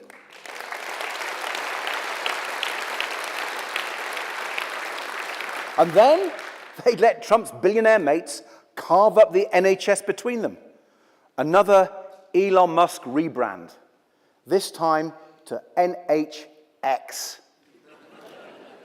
More and more appeasement in the futile hope it would protect us from more Trump tariffs in future. But we know it wouldn't. Of course it wouldn't. Just look at how he's treated Canada, a steadfast ally who fought fascism alongside the US and the UK. He has hit them with outrageous tariffs, breaking the trade deal between their two countries. Because he doesn't like the deal, so he doesn't think he has to stick to it. Last month, he asked, who would ever sign a thing like this? Well, we know the answer, don't we? You did, Donald, only 5 years ago. His signature means nothing. So no, a bad Trump deal won't protect us from tariffs. And playing nice, being weak is no way to deal with him either. So let's stand up to Trump.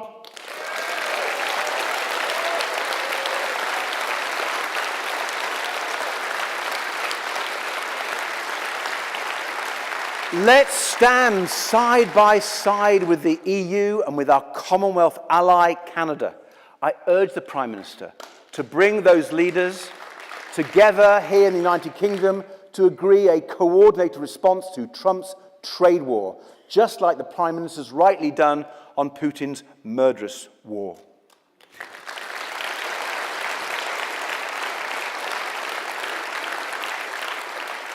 And as others have done, we should hit back with tariffs of our own, starting with those Teslas Trump is so desperate to sell.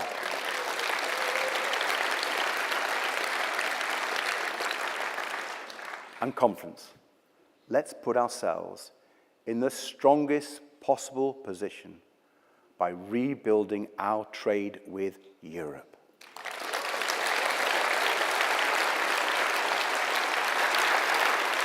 Strengthening British businesses and showing Trump we have other options. So you see, when it comes to dealing with Trump, as with the other looming threats in the world right now, it is our liberal belief in internationalism that offers the solutions. Conference with Trump in the White House and Farage leading a Trump tribute act here in the UK. Our role in British politics has never been more essential. Our precious liberal values are the only antidote to their destructive nationalism. Our trademark community politics is the only way to defeat their cynical populism.